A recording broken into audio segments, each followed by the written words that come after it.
Sci-Flix presents an adventure fiction audiobook. You're listening to Heart of Darkness by Joseph Conrad. Welcome to this audiobook of Heart of Darkness, a timeless classic by Joseph Conrad, first published in 1899 as a three-part serial in Blackwood's magazine. Heart of Darkness has since become a cornerstone of modern literature, known for its profound exploration of human nature and imperialism. Joseph Conrad, celebrated for his evocative prose and deep psychological insight, takes us on a journey into the heart of the African Congo. Through the eyes of Marlowe, a seaman and philosopher, we are drawn into a tale of mystery and moral ambiguity as he ventures into the depths of the wilderness to find the enigmatic ivory trader, Mr. Kurtz. As Marlowe travels deeper into the jungle, he encounters the stark realities of colonial exploitation and the haunting darkness within humanity itself. What secrets lie at the heart of Kurtz's power? And what truths about civilization and savagery will Marlowe uncover? Prepare yourself for a compelling and thought-provoking voyage into the unknown with Heart of Darkness.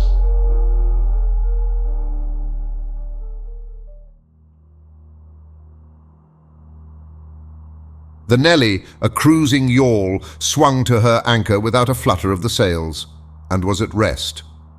The flood had made, the wind was nearly calm, and being bound down the river, the only thing for it was to come to and wait for the turn of the tide.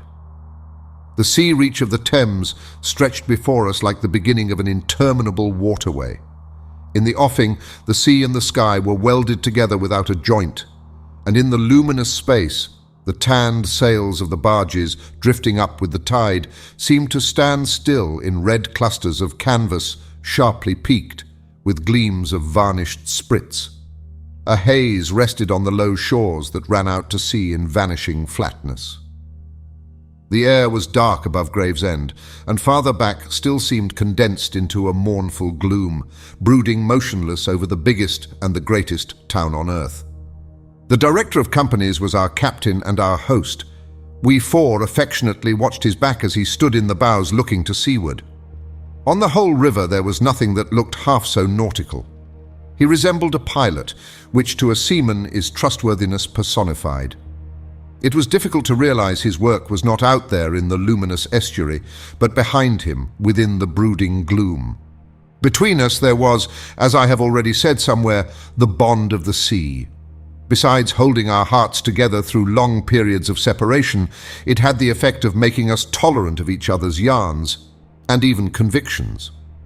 The lawyer, the best of old fellows, had, because of his many years and many virtues, the only cushion on deck, and was lying on the only rug. The accountant had brought out already a box of dominoes, and was toying architecturally with the bones. Marlowe sat cross-legged right aft, leaning against the mizzenmast.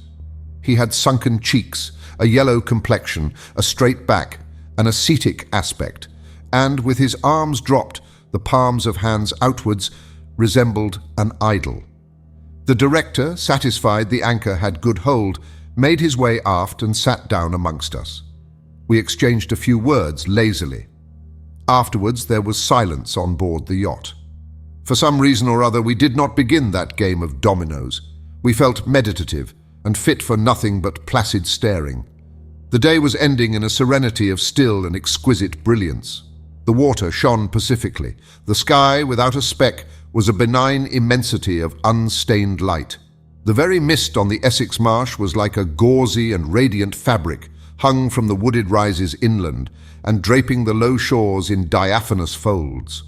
Only the gloom to the west, brooding over the upper reaches, became more sombre every minute, as if angered by the approach of the sun. And at last, in its curved and imperceptible fall, the sun sank low, and from glowing white changed to a dull red without rays and without heat, as if about to go out suddenly, stricken to death by the touch of that gloom brooding over a crowd of men. Forthwith a change came over the waters, and the serenity became less brilliant but more profound. The old river in its broad reach rested unruffled at the decline of day, after ages of good service done to the race that peopled its banks, spread out in the tranquil dignity of a waterway leading to the uttermost ends of the earth. We looked at the venerable stream not in the vivid flush of a short day that comes and departs forever, but in the august light of abiding memories. And indeed, nothing is easier for a man who has, as the phrase goes, followed the sea with reverence and affection, than to evoke the great spirit of the past upon the lower reaches of the Thames. The tidal current runs to and fro in its unceasing service, crowded with memories of men and ships it had borne to the rest of home or to the battles of the sea.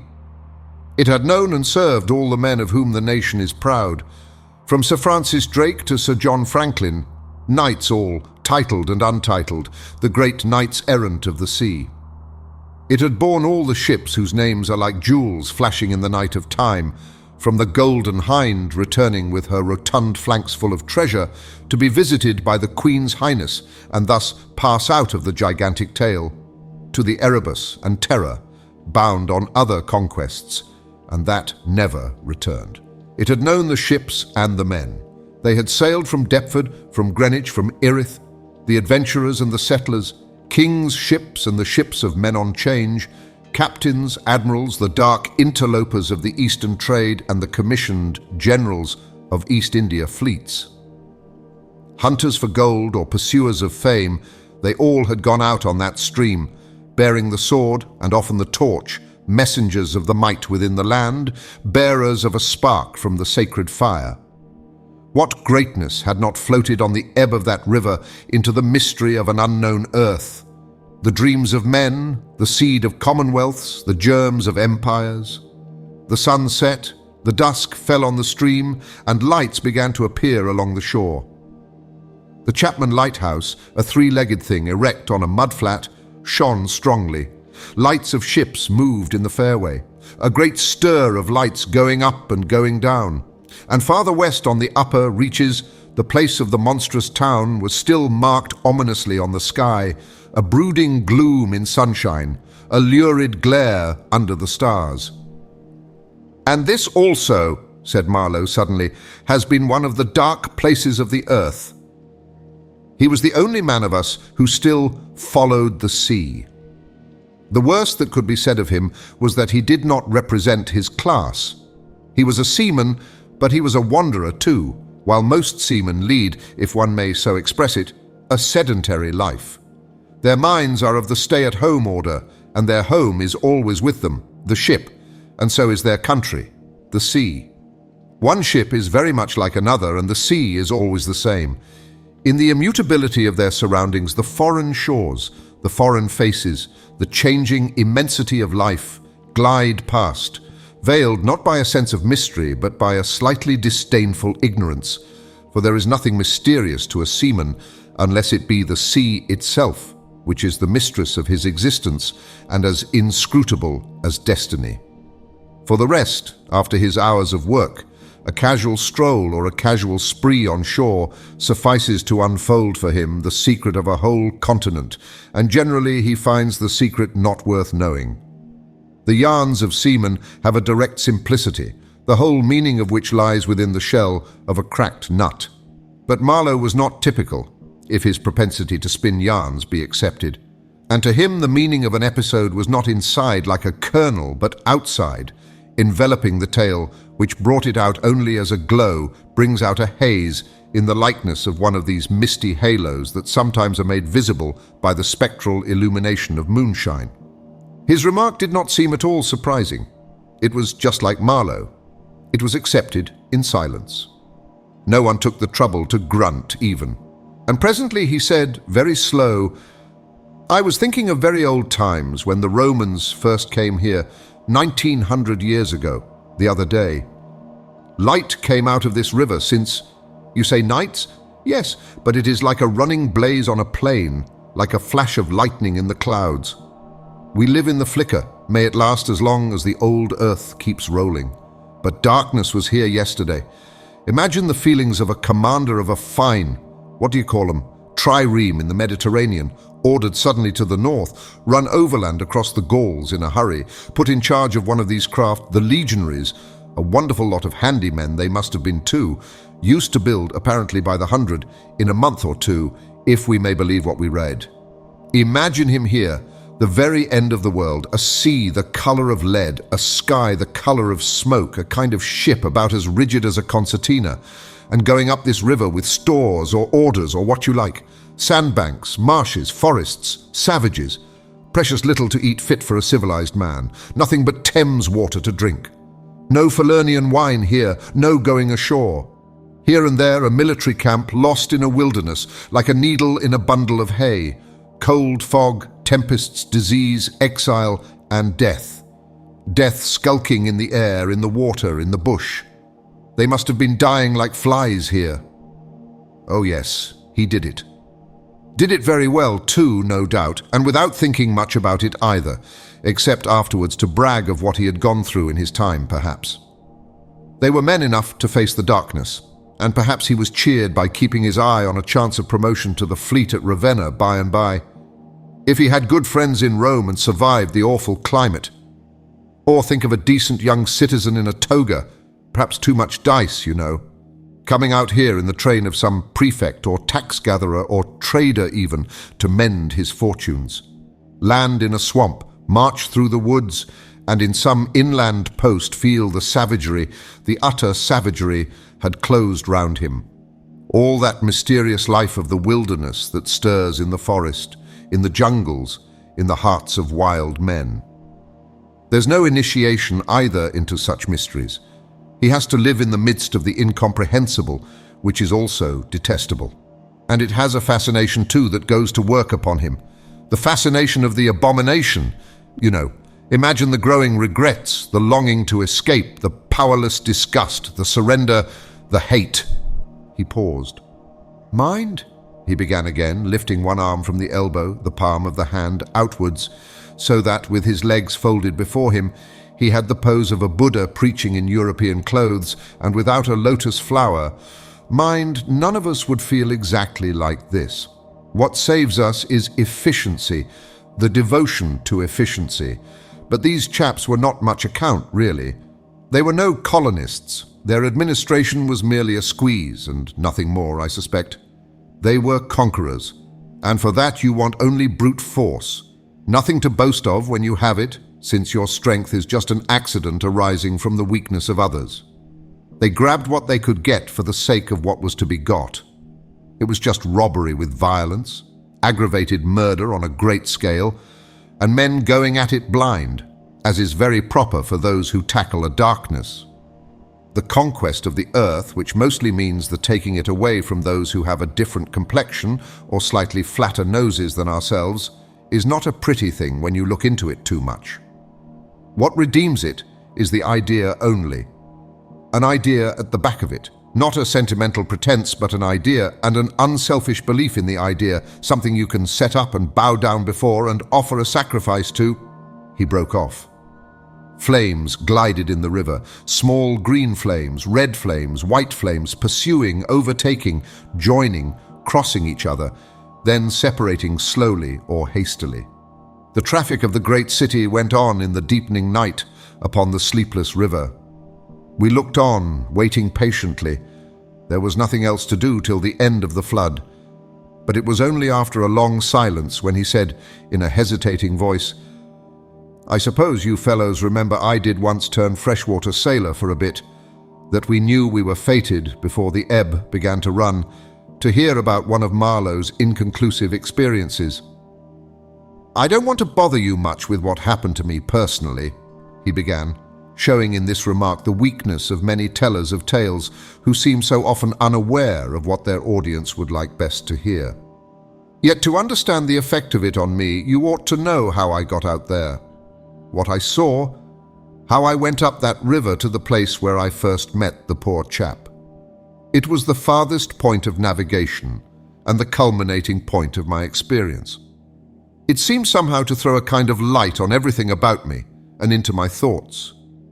It was somber enough too, and pitiful, not extraordinary in any way, not very clear either. No, not very clear, and yet it seemed to throw a kind of light.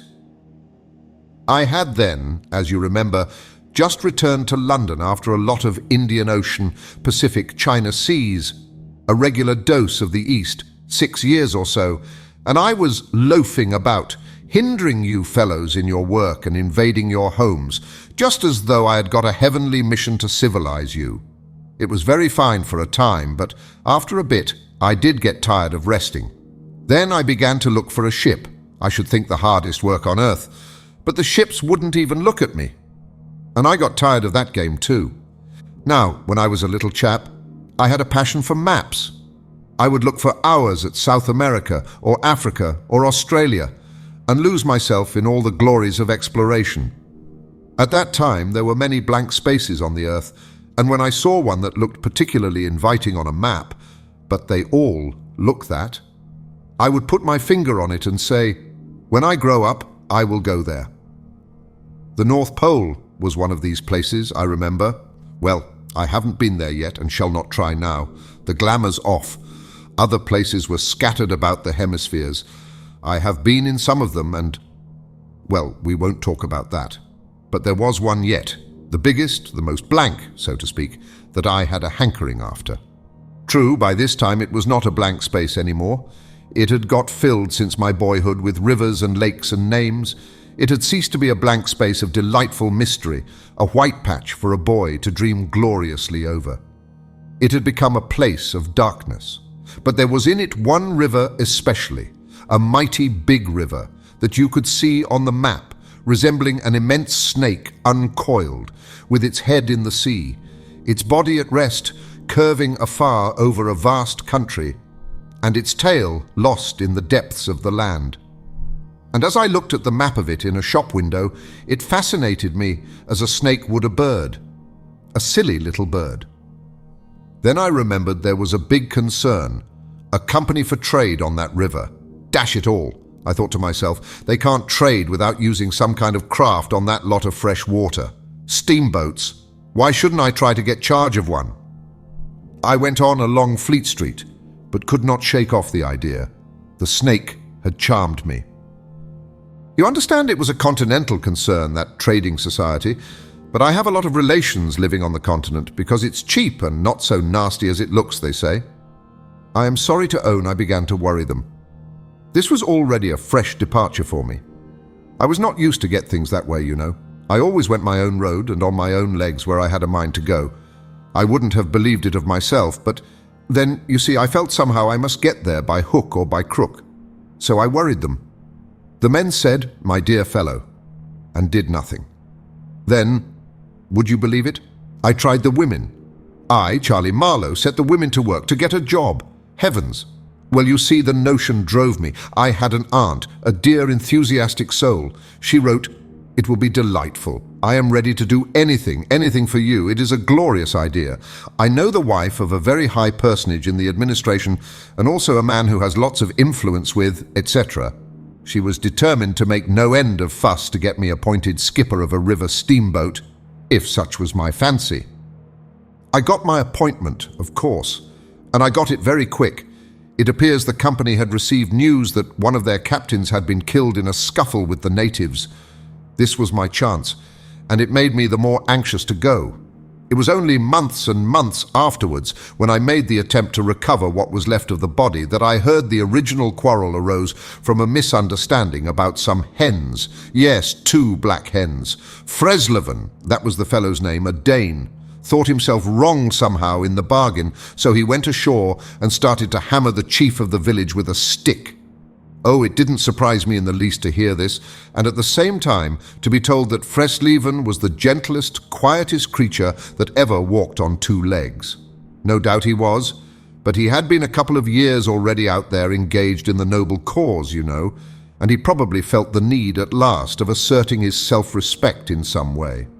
Therefore, he whacked the old nigger mercilessly, while a big crowd of his people watched him thunderstruck, till some man, I was told the chief's son, in desperation at hearing the old chap yell, made a tentative jab with a spear at the white man.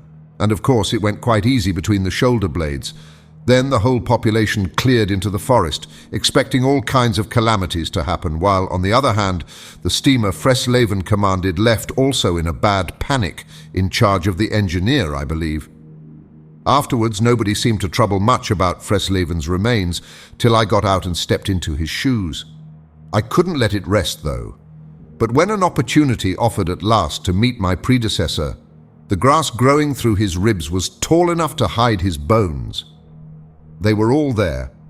The supernatural being had not been touched after he fell, and the village was deserted, the huts gaped black, rotting all askew within the fallen enclosures.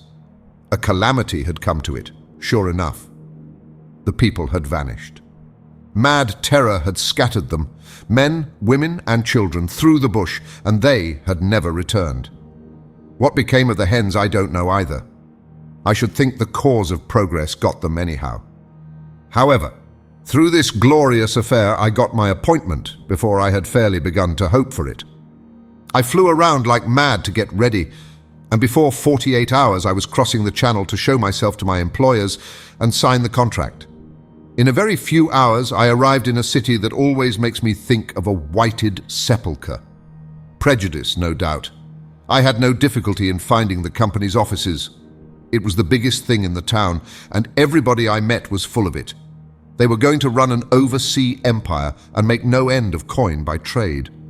A narrow and deserted street in deep shadow, high houses, innumerable windows with Venetian blinds, a dead silence, grass sprouting between the stones, imposing carriage archways right and left, immense double doors standing ponderously ajar. I slipped through one of these cracks, went up a swept and ungarnished staircase, as arid as a desert, and opened the first door I came to. Two women, one fat and the other slim, sat on straw-bottomed chairs, knitting black wool. The slim one got up and walked straight at me, still knitting with downcast eyes, and only just as I began to think of getting out of her way, as you would for a somnambulist, stood still and looked up. Her dress was as plain as an umbrella cover, and she turned round without a word and preceded me into a waiting room. I gave my name and looked about. Deal table in the middle, plain chairs all round the walls. On one end, a large shining map, marked with all the colours of a rainbow.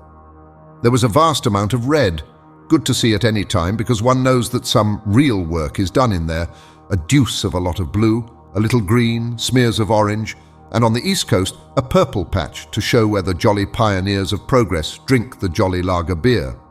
However, I wasn't going into any of these. I was going into the yellow, dead in the centre, and the river was there, fascinating, deadly, like a snake.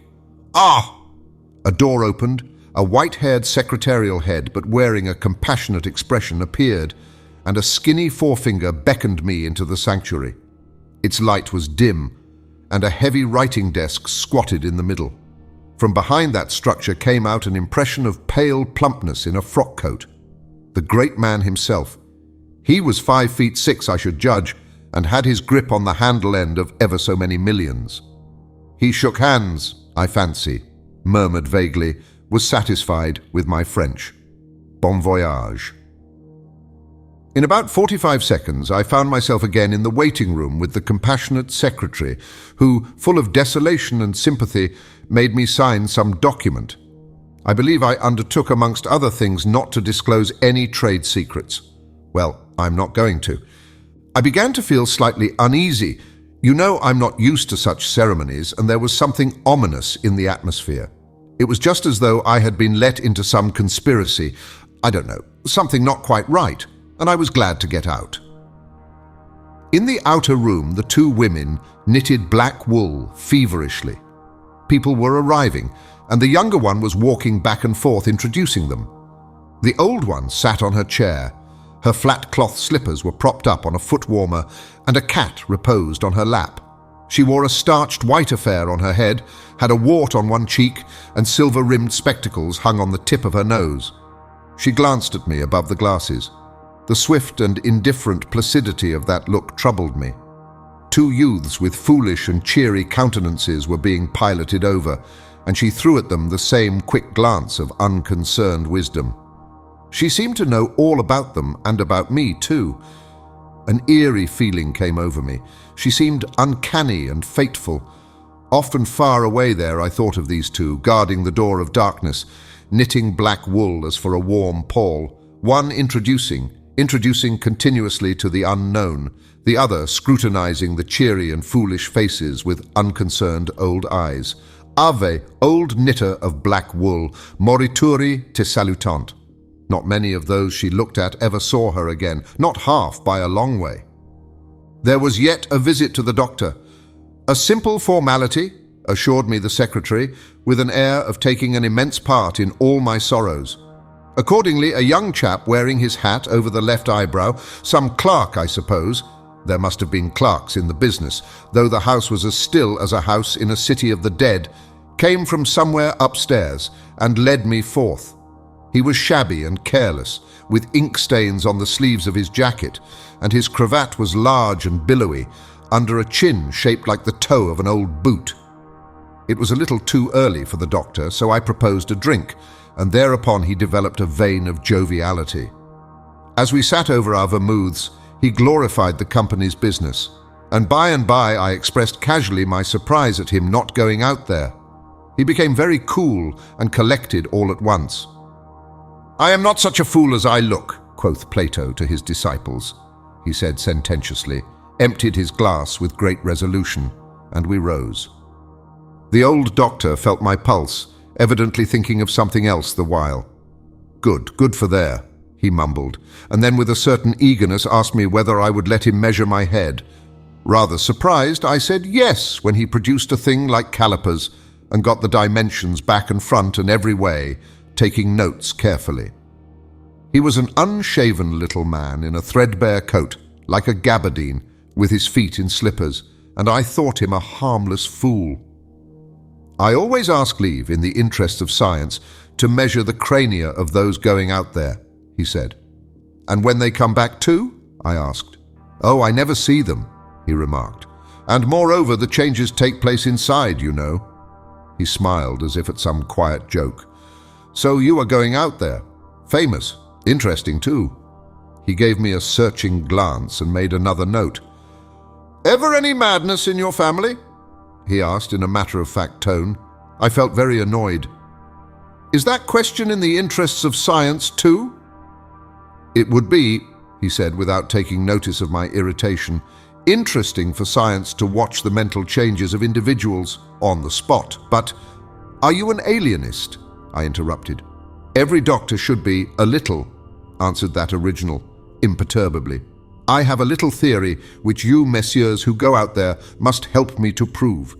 This is my share in the advantages my country shall reap from the possession of such a magnificent dependency. The mere wealth I leave to others. Pardon my questions, but you are the first Englishman coming under my observation."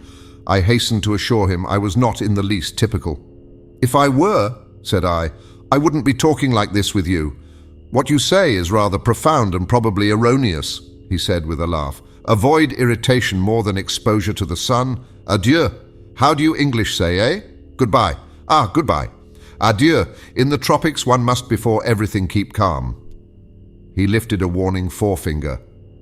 "Du calme, du calme." One thing more remained to do. Say goodbye to my excellent aunt. I found her triumphant. I had a cup of tea, the last decent cup of tea for many days, and in a room that most soothingly looked just as you would expect a lady's drawing room to look, we had a long, quiet chat by the fireside. In the course of these confidences, it became quite plain to me I had been represented to the wife of the high dignitary, and goodness knows to how many more people besides, as an exceptional and gifted creature, a piece of good fortune for the company. A man you don't get hold of every day. Good heavens! And I was going to take charge of a 2-penny halfpenny river steamboat with a penny whistle attached. It appeared, however, I was also one of the workers with a capital, you know.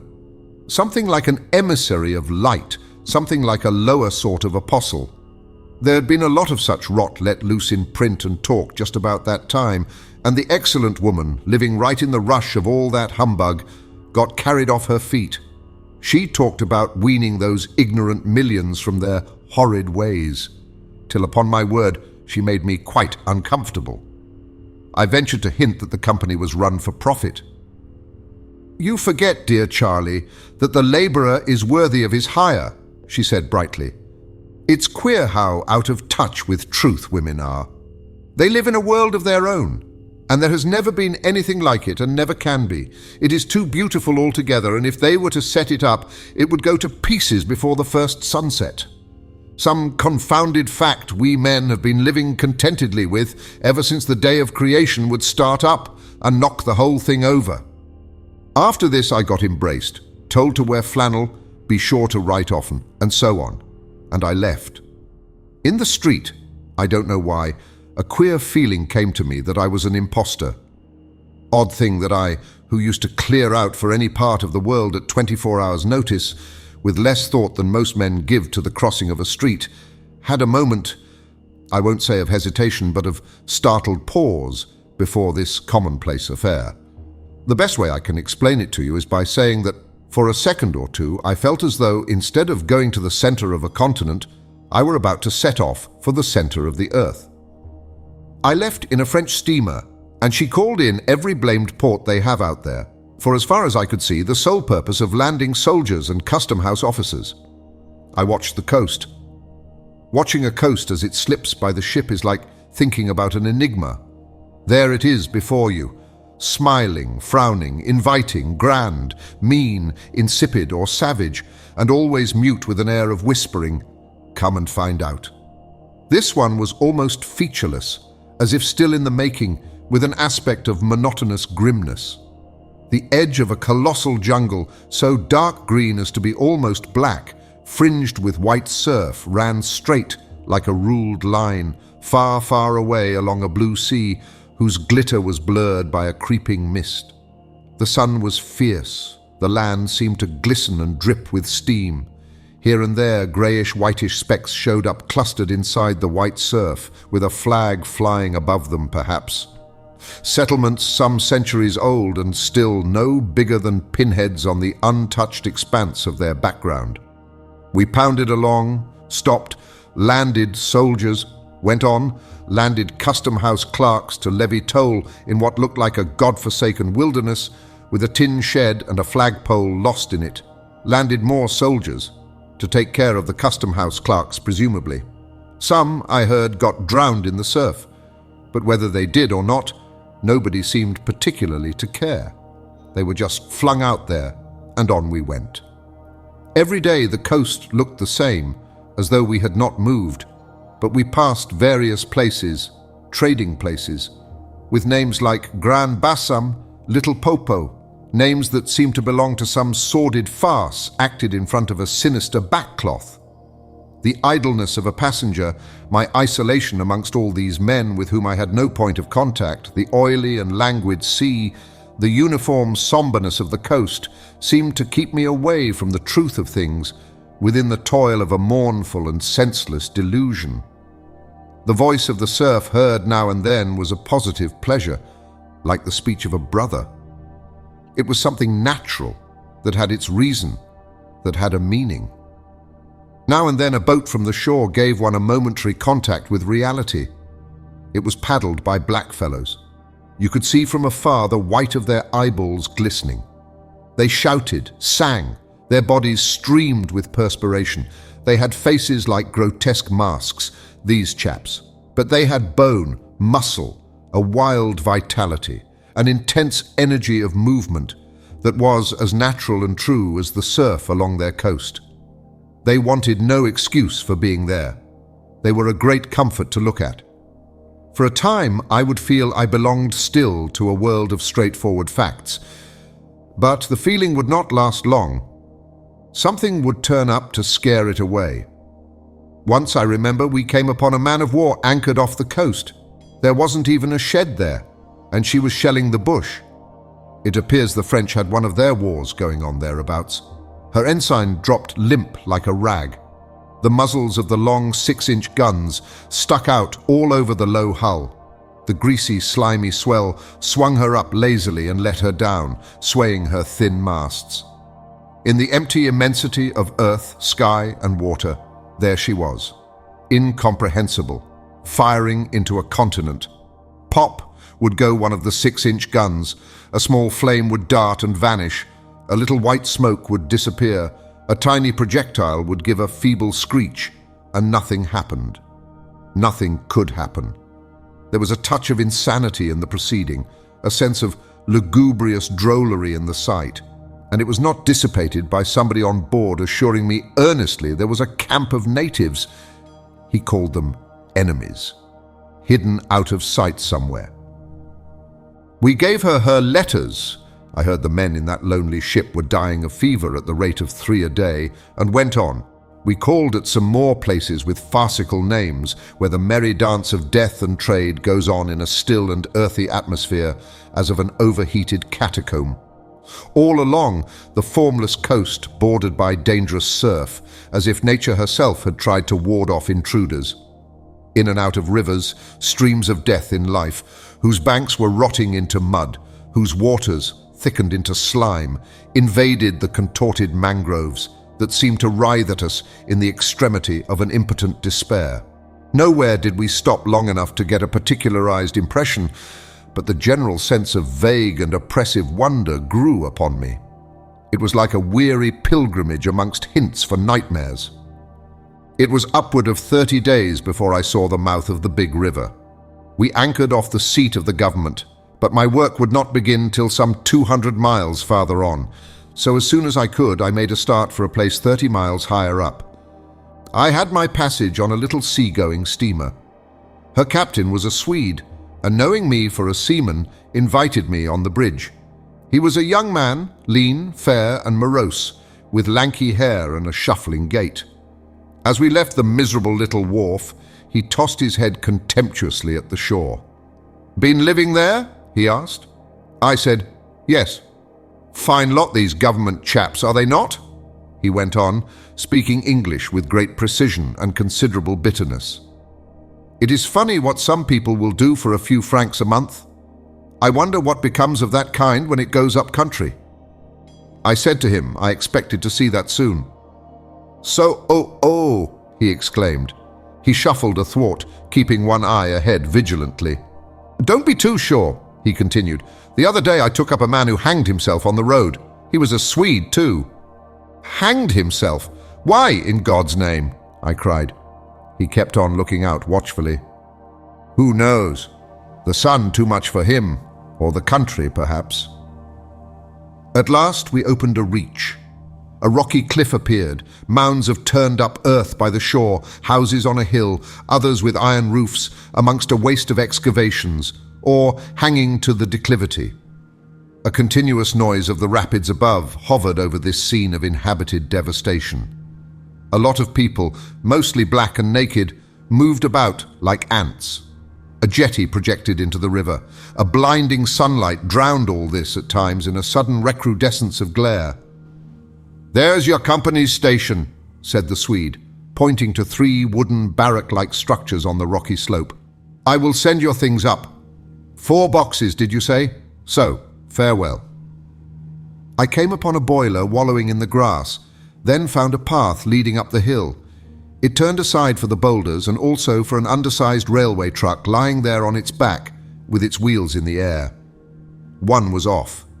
The thing looked as dead as the carcass of some animal.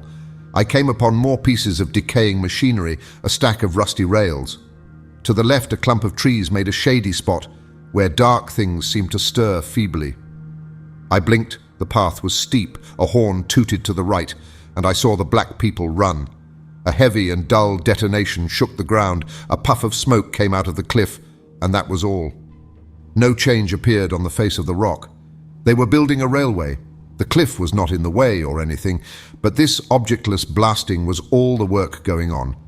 A slight clinking behind me made me turn my head. 6 black men advanced in a file, toiling up the path. They walked erect and slow, balancing small baskets full of earth on their heads, and the clink kept time with their footsteps. Black rags were wound round their loins, and the short ends behind waggled to and fro like tails. I could see every rib. The joints of their limbs were like knots in a rope. Each had an iron collar on his neck. and all were connected together with a chain whose bites swung between them, rhythmically clinking. Another report from the cliff made me think suddenly of that ship of war I had seen firing into a continent. It was the same kind of ominous voice, but these men could by no stretch of imagination be called enemies. They were called criminals, and the outraged law, like the bursting shells, had come to them, an insoluble mystery from the sea. All their meager breasts panted together, the violently dilated nostrils quivered, the eyes stared stonily uphill. They passed me within 6 inches, without a glance, with that complete death-like indifference of unhappy savages. Behind this raw matter, one of the reclaimed, the product of the new forces at work, strolled despondently, carrying a rifle by its middle. He had a uniform jacket with one button off, and seeing a white man on the path, hoisted his weapon to his shoulder with alacrity. This was simple prudence, white men being so much alike at a distance that he could not tell who I might be. He was speedily reassured, and with a large, white, rascally grin and a glance at his charge, seemed to take me into partnership in his exalted trust. After all, I also was a part of the great cause of these high and just proceedings. Instead of going up, I turned and descended to the left.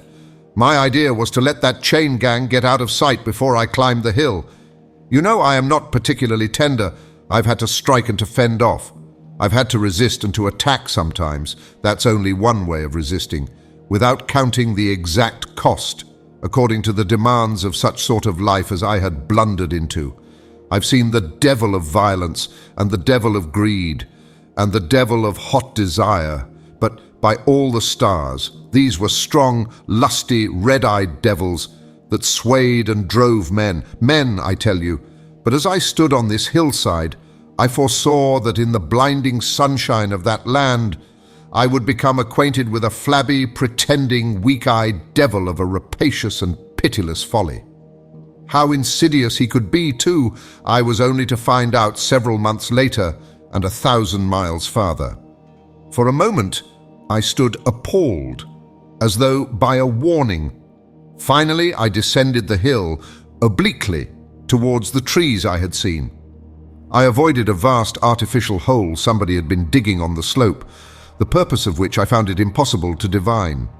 It wasn't a quarry or a sandpit anyhow. It was just a hole. It might have been connected with the philanthropic desire of giving the criminals something to do. I don't know. Then I nearly fell into a very narrow ravine, almost no more than a scar in the hillside. I discovered that a lot of imported drainage pipes for the settlement had been tumbled in there. There wasn't one that was not broken. It was a wanton smash-up. At last I got under the trees. My purpose was to stroll into the shade for a moment, but no sooner within than it seemed to me I had stepped into the gloomy circle of some inferno. The rapids were near, and an uninterrupted, uniform, headlong, rushing noise filled the mournful stillness of the grove, where not a breath stirred, not a leaf moved, with a mysterious sound, as though the tearing pace of the launched earth had suddenly become audible. Black shapes crouched, sat between the trees, leaning against the trunks, clinging to the earth, half coming out, half effaced within the dim light, in all the attitudes of pain, abandonment, and despair. Another mine on the cliff went off, followed by a slight shudder of the soil under my feet. The work was going on. The work! And this was the place where some of the helpers had withdrawn to die. They were dying slowly. It was very clear. They were not enemies. They were not criminals. They were nothing earthly now. Nothing but black shadows of disease and starvation, lying confusedly in the greenish gloom, brought from all the recesses of the coast in all the legality of time contracts, lost in uncongenial surroundings, fed on unfamiliar food. They sickened, became inefficient, and were then allowed to crawl away and rest. These moribund shapes were free as air, and nearly as thin. I began to distinguish the gleam of the eyes under the trees. Then, glancing down, I saw a face near my hand.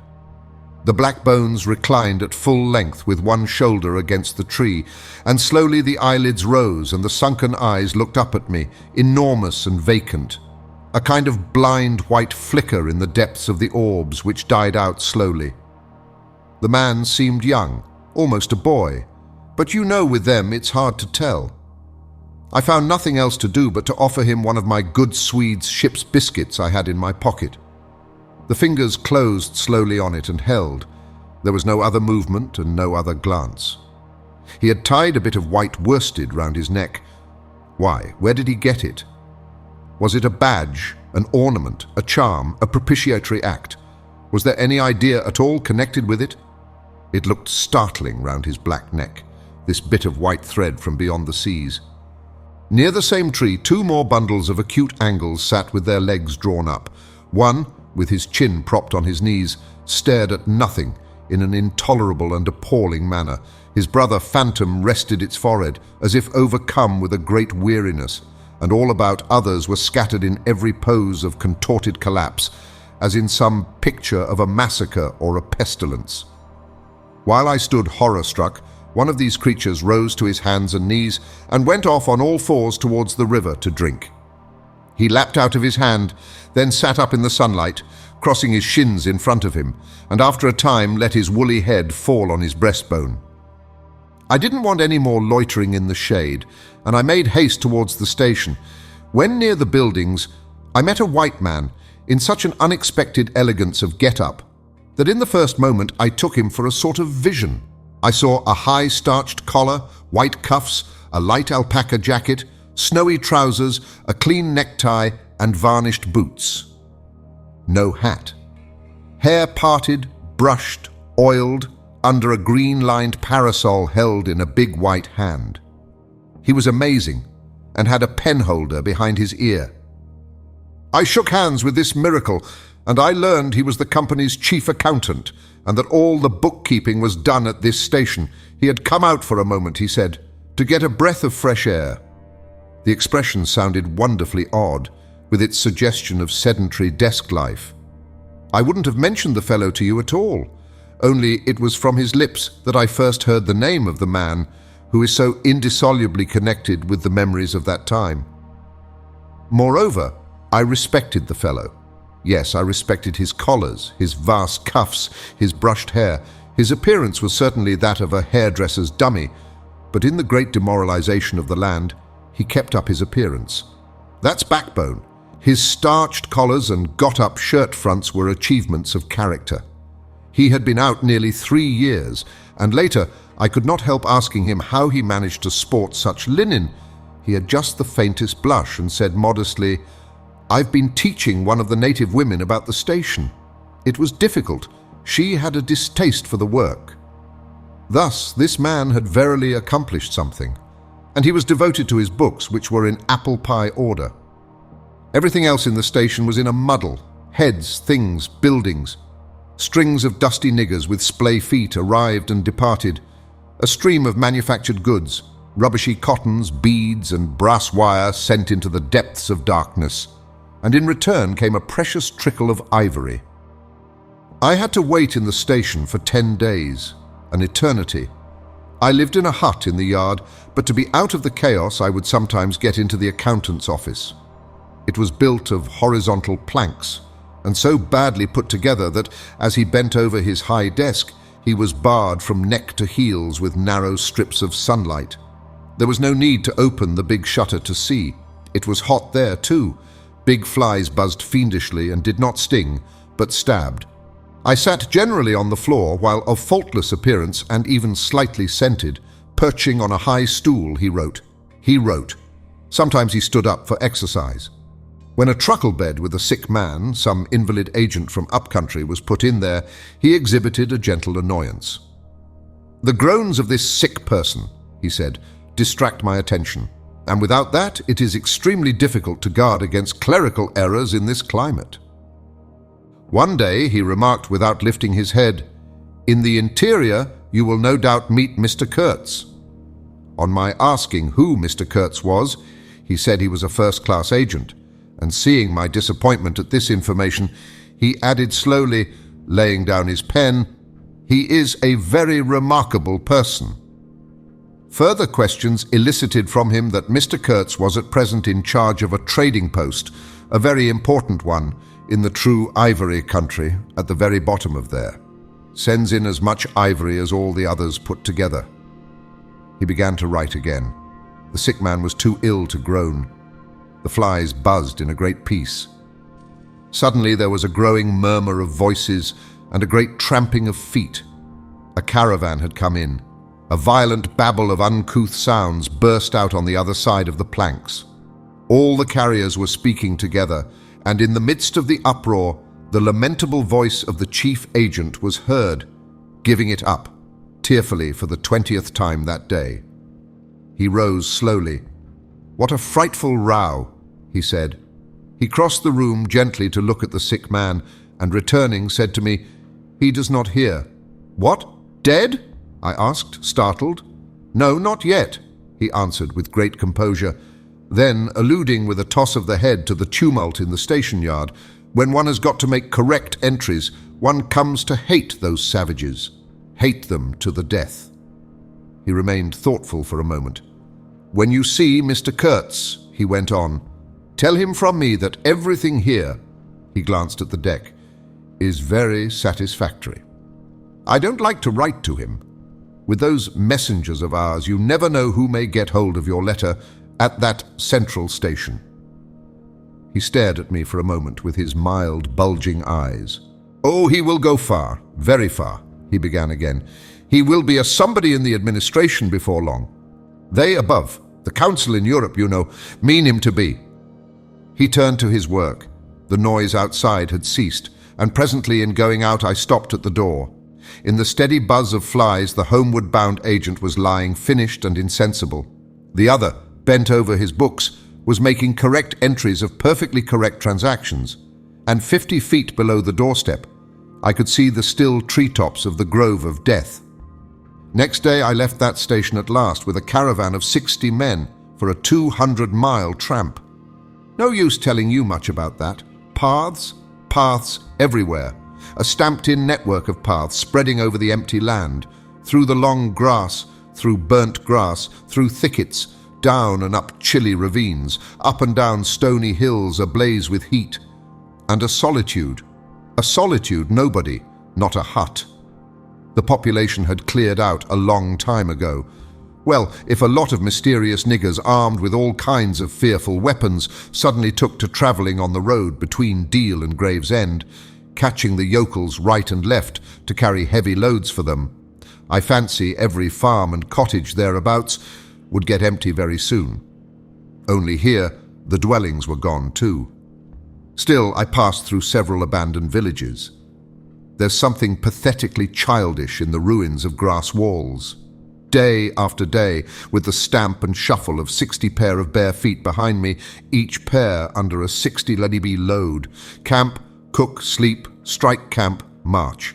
Now and then a carrier dead in harness, at rest in the long grass near the path, with an empty water gourd and his long staff lying by his side. A great silence around and above. Perhaps on some quiet night the tremor of far-off drums, sinking, swelling, a tremor vast, faint, a sound weird, appealing, suggestive and wild, and perhaps with as profound a meaning as the sound of bells in a Christian country. Once a white man in an unbuttoned uniform, camping on the path with an armed escort of lank Zanzibaris, very hospitable and festive, not to say drunk. Was looking after the upkeep of the road, he declared. Can't say I saw any road or any upkeep unless the body of a middle-aged black man with a bullet hole in the forehead, upon which I absolutely stumbled 3 miles farther on, may be considered as a permanent improvement. I had a white companion too, not a bad chap, but rather too fleshy and with the exasperating habit of fainting on the hot hillsides, miles away from the least bit of shade and water. Annoying, you know, to hold your own coat like a parasol over a man's head while he is coming to. I couldn't help asking him once what he meant by coming there at all. To make money, of course. What do you think? He said scornfully. Then he got fever and had to be carried in a hammock slung under a pole. As he weighed 16 stone, I had no end of rows with the carriers. They jibbed, ran away, sneaked off with their loads in the night. Quite a mutiny. So, one evening, I made a speech in English with gestures, not one of which was lost to the 60 pairs of eyes before me. And the next morning, I started the hammock off in front all right. An hour afterwards, I came upon the whole concern wrecked in a bush. Man, hammock, groans, blankets, horrors. The heavy pole had skinned his poor nose. He was very anxious for me to kill somebody, but there wasn't the shadow of a carrier near. I remembered the old doctor. It would be interesting for science to watch the mental changes of individuals on the spot. I felt I was becoming scientifically interesting. However, all that is to no purpose. On the 15th day, I came in sight of the big river again and hobbled into the central station. It was on a backwater surrounded by scrub and forest, with a pretty border of smelly mud on one side, and on the 3 others enclosed by a crazy fence of rushes. A neglected gap was all the gate it had, and the first glance at the place was enough to let you see the flabby devil was running that show. White men with long staves in their hands appeared languidly from amongst the buildings, strolling up to take a look at me, and then retired out of sight somewhere. One of them, a stout, excitable chap with black moustaches, informed me with great volubility and many digressions, as soon as I told him who I was, that my steamer was at the bottom of the river. I was thunderstruck. What? How? Why? Oh, it was all right. The manager himself was there.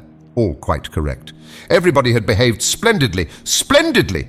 You must, he said in agitation, go and see the general manager at once. He is waiting. I did not see the real significance of that wreck at once. I fancy I see it now, but I am not sure. Not at all. Certainly the affair was too stupid, when I think of it, to be altogether natural. Still. But at the moment it presented itself simply as a confounded nuisance. The steamer was sunk. They had started 2 days before in a sudden hurry up the river with the manager on board in charge of some volunteer skipper, and before they had been out 3 hours they tore the bottom out of her on stones and she sank near the south bank. I asked myself what I was to do there, now my boat was lost. As a matter of fact, I had plenty to do in fishing my command out of the river. I had to set about it the very next day. That, and the repairs when I brought the pieces to the station, took some months. My first interview with the manager was curious. He did not ask me to sit down after my 20-mile walk that morning. He was commonplace in complexion, in features, in manners, and in voice. He was of middle size and of ordinary build. His eyes, of the usual blue, were perhaps remarkably cold, and he certainly could make his glance fall on one as trenchant and heavy as an axe. But even at these times the rest of his person seemed to disclaim the intention. Otherwise there was only an indefinable, faint expression of his lips. Something stealthy. A smile, not a smile. I remember it, but I can't explain. It was unconscious, this smile was, though just after he had said something, it got intensified for an instant. It came at the end of his speeches, like a seal applied on the words, to make the meaning of the commonest phrase appear absolutely inscrutable. He was a common trader from his youth up employed in these parts, nothing more. He was obeyed, yet he inspired neither love nor fear nor even respect. He inspired uneasiness. That was it. Uneasiness. Not a definite mistrust, just uneasiness, nothing more. You have no idea how effective such a faculty can be. He had no genius for organizing, for initiative, or for order even. That was evident in such things as the deplorable state of the station. He had no learning and no intelligence. His position had come to him. Why? Perhaps because he was never ill. He had served 3 terms of 3 years out there. Because triumphant health in the general rout of constitutions is a kind of power in itself. When he went home on leave, he rioted on a large scale, pompously, Jack ashore with a difference, in externals only. This one could gather from his casual talk. He originated nothing.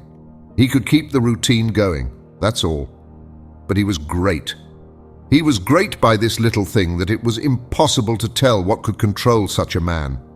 He never gave that secret away. Perhaps there was nothing within him. Such a suspicion made one pause, for out there were no external checks. Once, when various tropical diseases had laid low almost every agent in the station, he was heard to say, "Men who come out here should have no entrails." He sealed the utterance with that smile of his, as though it had been a door opening into a darkness he had in his keeping. You fancied you had seen things, but the seal was on.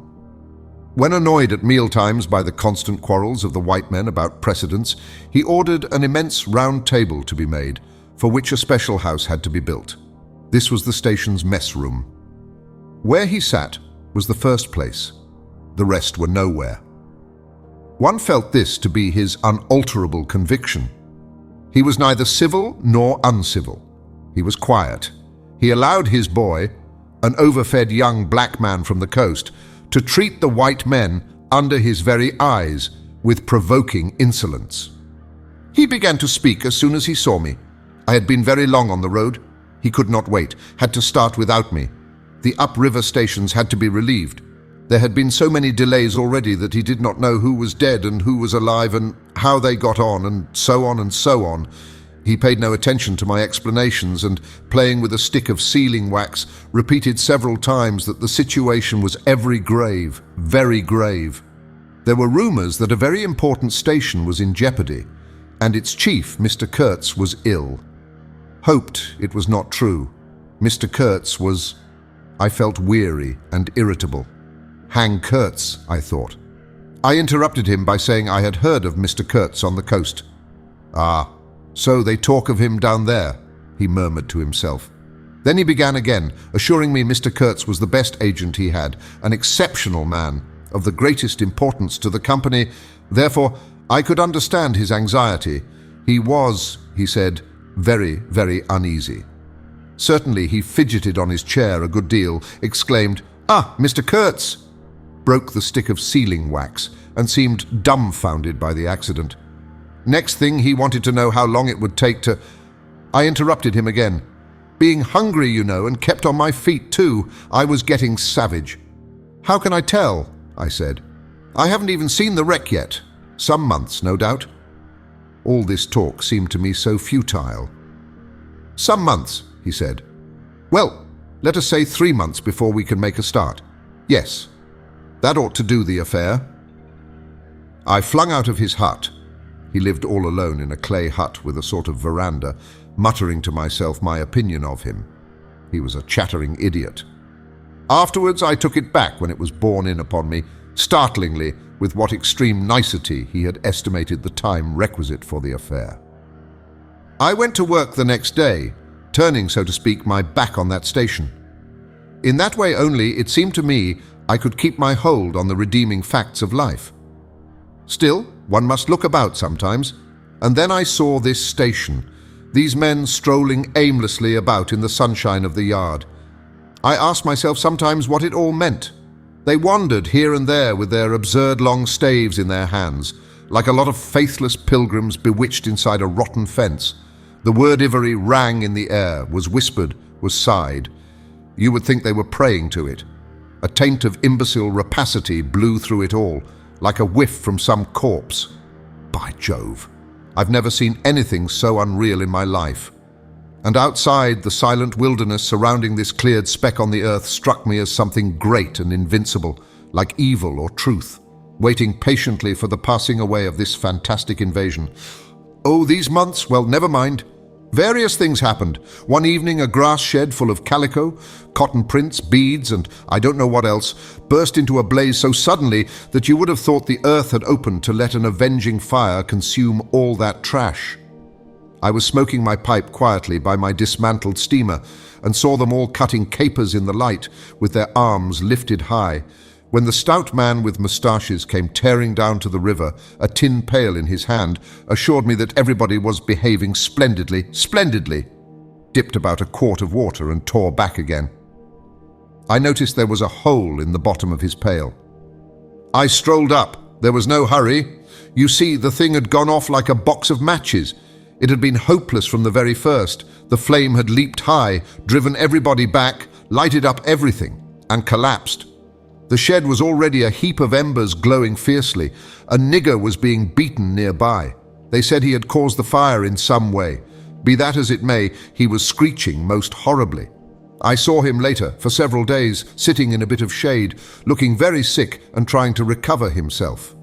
Afterwards he arose and went out, and the wilderness, without a sound, took him into its bosom again. As I approached the glow from the dark, I found myself at the back of two men, talking. I heard the name of Kurtz pronounced, then the words, "Take advantage of this unfortunate accident." One of the men was the manager. I wished him a good evening. "Did you ever see anything like it? Eh? It is incredible," he said, and walked off. The other man remained. He was a first-class agent, young, gentlemanly, a bit reserved, with a forked little beard and a hooked nose. He was standoffish with the other agents, and they on their side said he was the manager's spy upon them. As to me, I had hardly ever spoken to him before. We got into talk, and by we strolled away from the hissing ruins. Then he asked me to his room, which was in the main building of the station. He struck a match, and I perceived that this young aristocrat had not only a silver-mounted dressing case, but also a whole candle all to himself. Just at that time, the manager was the only man supposed to have any right to candles. Native mats covered the clay walls. A collection of spears, assegais, shields, knives was hung up in trophies. The business entrusted to this fellow was the making of bricks, so I had been informed. But there wasn't a fragment of a brick anywhere in the station, and he had been there more than a year, waiting. It seems he could not make bricks without something, I don't know what. Straw, maybe.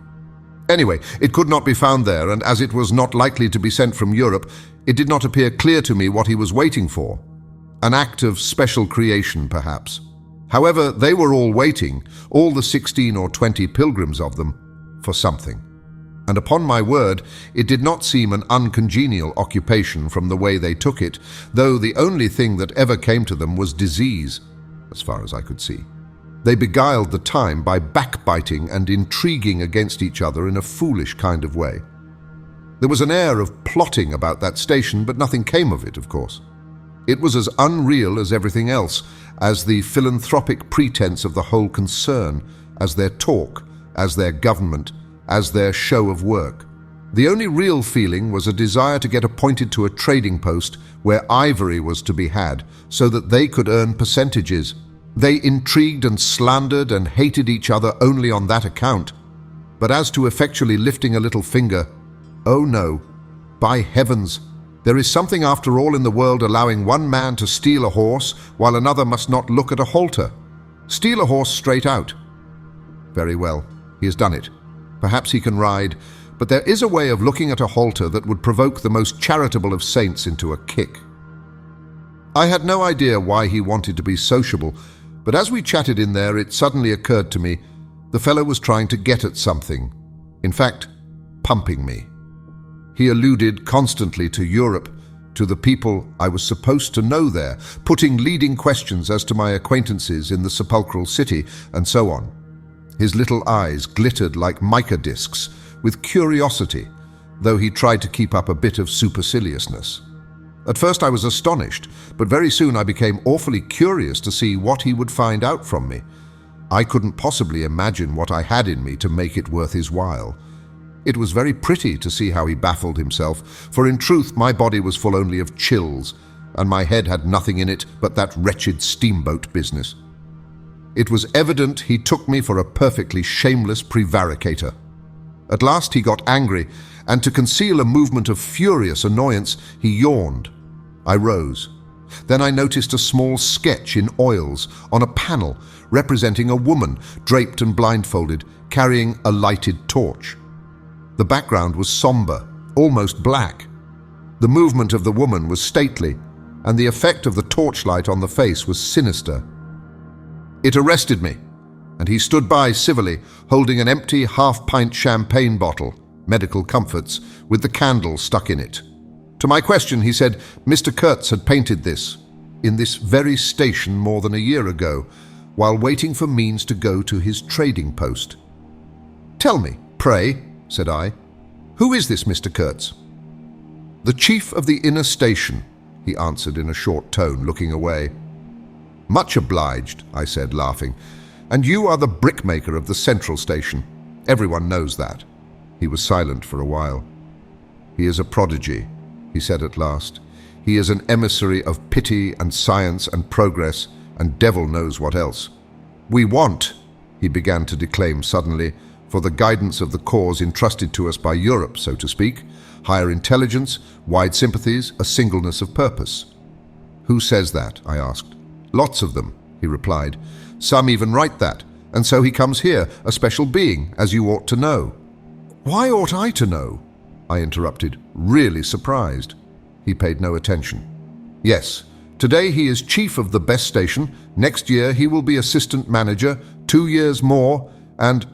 But I dare say you know what he will be in 2 years' time. You are of the new gang, the Gang of Virtue. The same people who sent him specially also recommended you. Oh, don't say no. I've my own eyes to trust." Light dawned upon me. My dear aunt's influential acquaintances were producing an unexpected effect upon that young man. I nearly burst into a laugh. "Do you read the company's confidential correspondence?" I asked. He hadn't a word to say. It was great fun.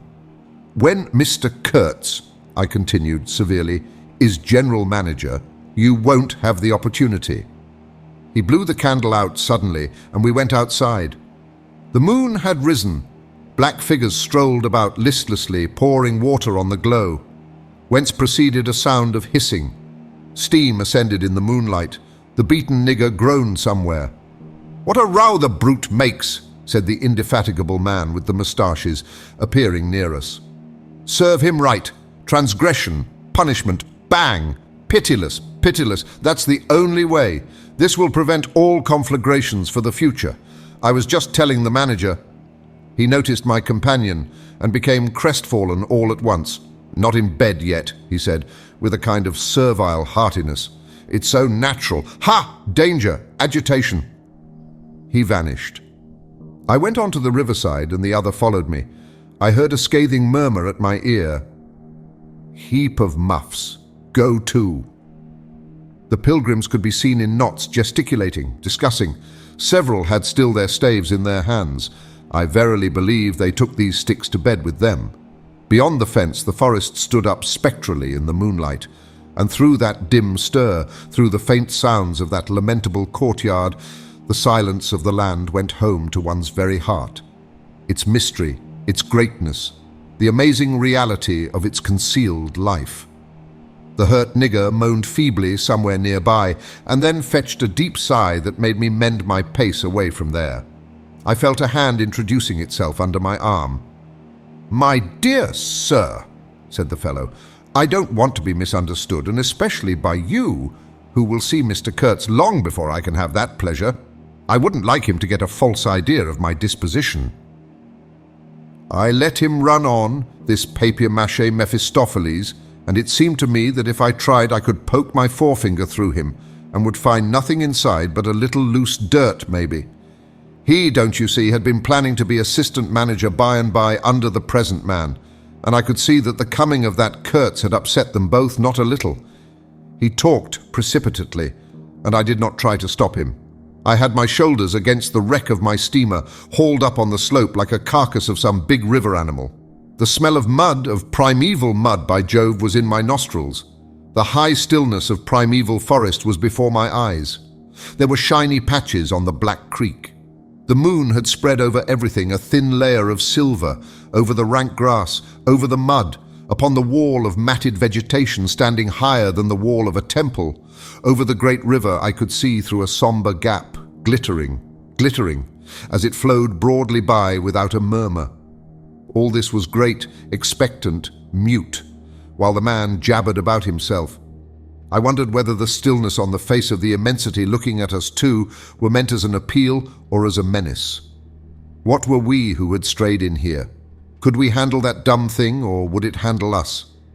I felt how big, how confoundedly big, was that thing that couldn't talk, and perhaps was deaf as well.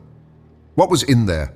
I could see a little ivory coming out from there, and I had heard Mr. Kurtz was in there. I had heard enough about it too, God knows. Yet somehow it didn't bring any image with it. No more than if I had been told an angel or a fiend was in there. I believed it in the same way one of you might believe there are inhabitants in the planet Mars. I knew once a Scotch sailmaker who was certain, dead sure, there were people in Mars. If you asked him for some idea how they looked and behaved, he would get shy and mutter something about walking on all fours. If you as much as smiled, he would, though a man of 60, offer to fight you. I would not have gone so far as to fight for Kurtz, but I went for him near enough to a lie. You know I hate, detest, and can't bear a lie, not because I am straighter than the rest of us, but simply because it appalls me. There is a taint of death, a flavor of mortality in lies, which is exactly what I hate and detest in the world, what I want to forget. It makes me miserable and sick, like biting something rotten would do. Temperament, I suppose. Well, I went near enough to it by letting the young fool there believe anything he liked to imagine as to my influence in Europe. I became in an instant as much of a pretense as the rest of the bewitched pilgrims. This simply because I had a notion it somehow would be of help to that Kurtz, whom at the time I did not see. You understand? He was just a word for me. I did not see the man in the name any more than you do. Do you see him? Do you see the story? Do you see anything? It seems to me I'm trying to tell you a dream, making a vain attempt, because no relation of a dream can convey the dream sensation, that commingling of absurdity, surprise, and bewilderment in a tremor of struggling revolt, that notion of being captured by the incredible which is of the very essence of dreams. He was silent for a while. No, it is impossible. It is impossible to convey the life sensation of any given epoch of one's existence, that which makes its truth, its meaning, its subtle and penetrating essence. It is impossible. We live as we dream, alone. He paused again as if reflecting, then added, "Of course in this you fellows see more than I could then. You see me, whom you know." It had become so pitch dark that we listeners could hardly see one another. For a long time already he, sitting apart, had been no more to us than a voice. There was not a word from anybody. The others might have been asleep, but I was awake. I listened. I listened on the watch for the sentence, for the word, that would give me the clue to the faint uneasiness inspired by this narrative that seemed to shape itself without human lips in the heavy night air of the river.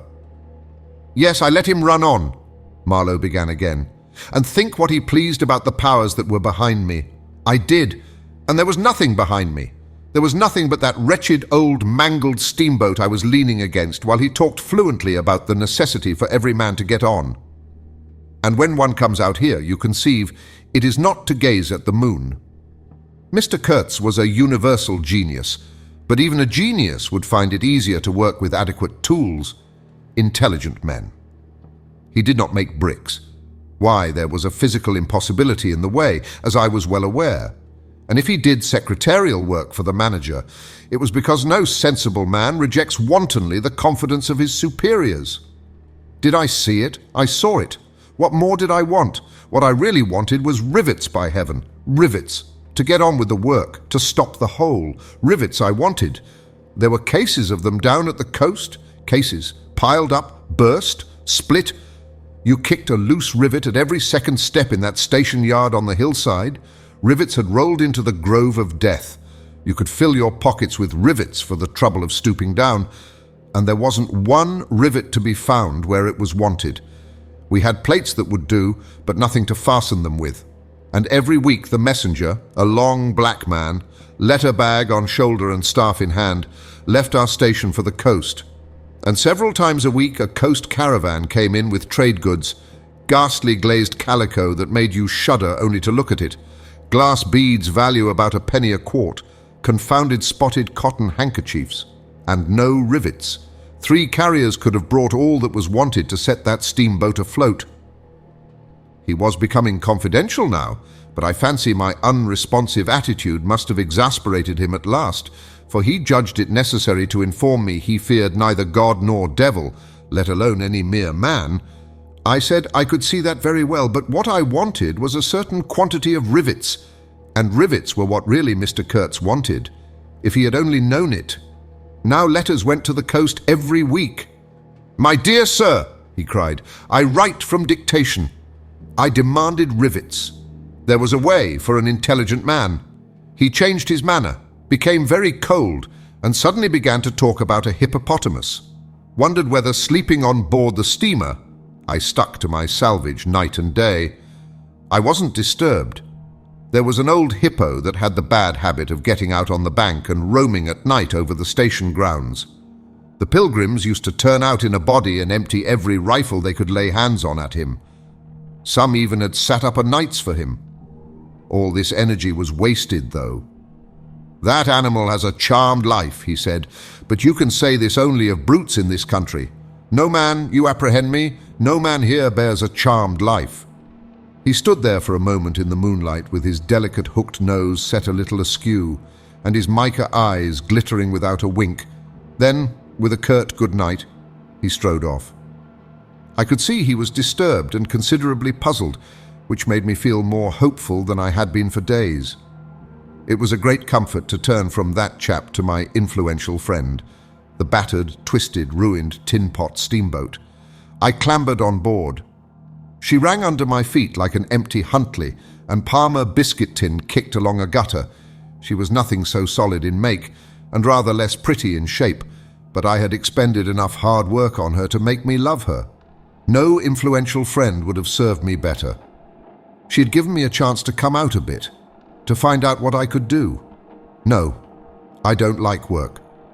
I had rather laze about and think of all the fine things that can be done.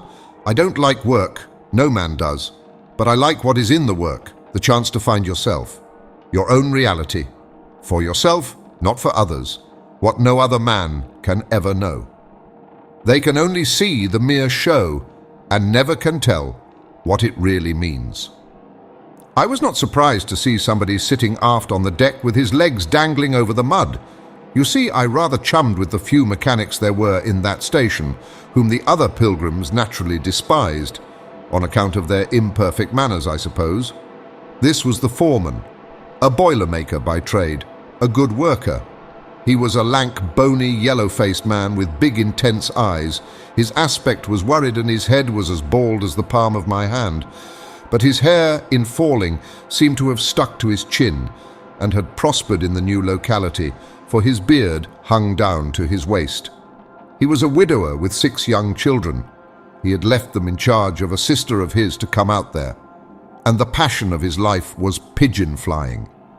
He was an enthusiast and a connoisseur. He would rave about pigeons. After work hours, he used sometimes to come over from his hut for a talk about his children and his pigeons. At work, when he had to crawl in the mud under the bottom of the steamboat, he would tie up that beard of his in a kind of white serviette he brought for the purpose. It had loops to go over his ears. In the evening, he could be seen squatted on the bank, rinsing that wrapper in the creek with great care, then spreading it solemnly on a bush to dry. I slapped him on the back and shouted, "We shall have rivets!" He scrambled to his feet, exclaiming, "No, rivets!" as though he couldn't believe his ears. Then in a low voice, "You, eh?" I don't know why we behaved like lunatics. I put my finger to the side of my nose and nodded mysteriously. "Good for you," he cried, snapped his fingers above his head, lifting one foot. I tried a jig. We capered on the iron deck.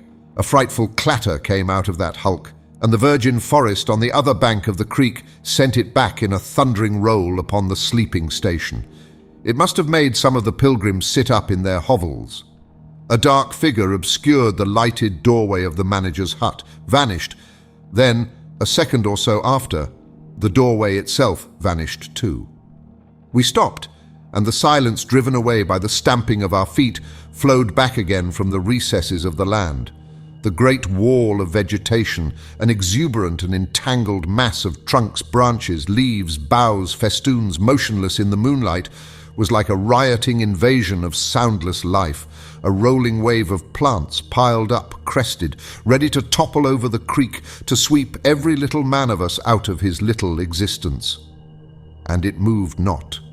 A deadened burst of mighty splashes and snorts reached us from afar, as though an ichthyosaurus had been taking a bath of glitter in the great river. "After all," said the Boilermaker in a reasonable tone, "why shouldn't we get the rivets?" Why not indeed? I did not know of any reason why we shouldn't. "They'll come in 3 weeks," I said confidently. But they didn't. Instead of rivets, there came an invasion, an infliction, a visitation. It came in sections during the next 3 weeks, each section headed by a donkey carrying a white man in new clothes and tan shoes, bowing from that elevation right and left to the impressed pilgrims. A quarrelsome band of footsore, sulky niggers trod on the heels of the donkey. A lot of tents, camp stools, tin boxes, white cases, brown bales would be shot down in the courtyard, and the air of mystery would deepen a little over the muddle of the station. 5 such installments came, with their absurd air of disorderly flight, with the loot of innumerable outfit shops and provision stores, that, one would think, they were lugging, after a raid, into the wilderness for equitable division. It was an inextricable mess of things, decent in themselves, but that human folly made look like the spoils of thieving. This devoted band called itself the El Dorado Exploring Expedition, and I believe they were sworn to secrecy. Their talk, however, was the talk of sordid buccaneers. It was reckless without hardihood, greedy without audacity, and cruel without courage. There was not an atom of foresight or of serious intention in the whole batch of them, and they did not seem aware these things are wanted for the work of the world. To tear treasure out of the bowels of the land was their desire, with no more moral purpose at the back of it than there is in burglars breaking into a safe. Who paid the expenses of the noble enterprise, I don't know, but the uncle of our manager was leader of that lot. In exterior, he resembled a butcher in a poor neighborhood, and his eyes had a look of sleepy cunning. He carried his fat paunch with ostentation on his short legs, and during the time his gang infested the station, spoke to no one but his nephew. You could see these two roaming about all day long with their heads close together in an everlasting confab. I had given up worrying myself about the rivets. One's capacity for that kind of folly is more limited than you would suppose. I said hang, and let things slide. I had plenty of time for meditation, and now and then I would give some thought to Kurtz. I wasn't very interested in him. No. Still, I was curious to see whether this man, who had come out equipped with moral ideas of some sort, would climb to the top after all, and how he would set about his work when there. One evening, as I was lying flat on the deck of my steamboat, I heard voices approaching, and there were the nephew and the uncle strolling along the bank. I laid my head on my arm again, and had nearly lost myself in a doze, when somebody said in my ear, as it were, "I am as harmless as a little child, but I don't like to be dictated to. Am I the manager, or am I not? I was ordered to send him there. It's incredible." I became aware that the two were standing on the shore alongside the forepart of the steamboat, just below my head. I did not move. It did not occur to me to move. I was sleepy. "It is unpleasant," grunted the uncle.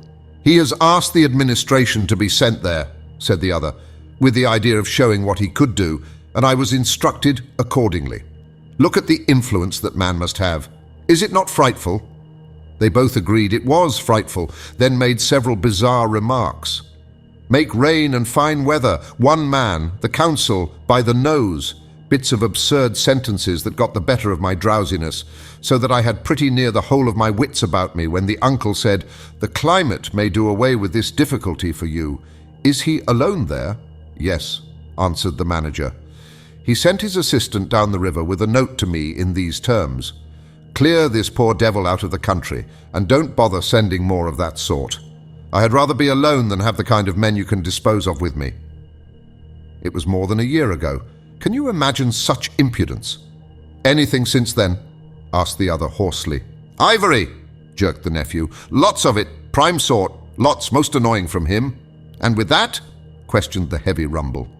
"Invoice," was the reply, fired out, so to speak. Then silence. They had been talking about Kurtz. I was broad awake by this time, but lying perfectly at ease, remained still, having no inducement to change my position. "How did that Ivory come all this way?" growled the elder man, who seemed very vexed. The other explained that it had come with a fleet of canoes in charge of an English half-caste clerk Kurtz had with him. That Kurtz had apparently intended to return himself, the station being by that time bare of goods and stores, but after coming 300 miles, had suddenly decided to go back, which he started to do alone in a small dugout with 4 paddlers, leaving the half-caste to continue down the river with the ivory. The 2 fellows there seemed astounded at anybody attempting such a thing. They were at a loss for an adequate motive. As to me, I seemed to see Kurtz for the first time. It was a distinct glimpse. The dugout, 4 paddling savages, and the lone white man turning his back suddenly on the headquarters, on relief, on thoughts of home, perhaps, setting his face towards the depths of the wilderness, towards his empty and desolate station. I did not know the motive. Perhaps he was just simply a fine fellow who stuck to his work for its own sake. His name, you understand, had not been pronounced once.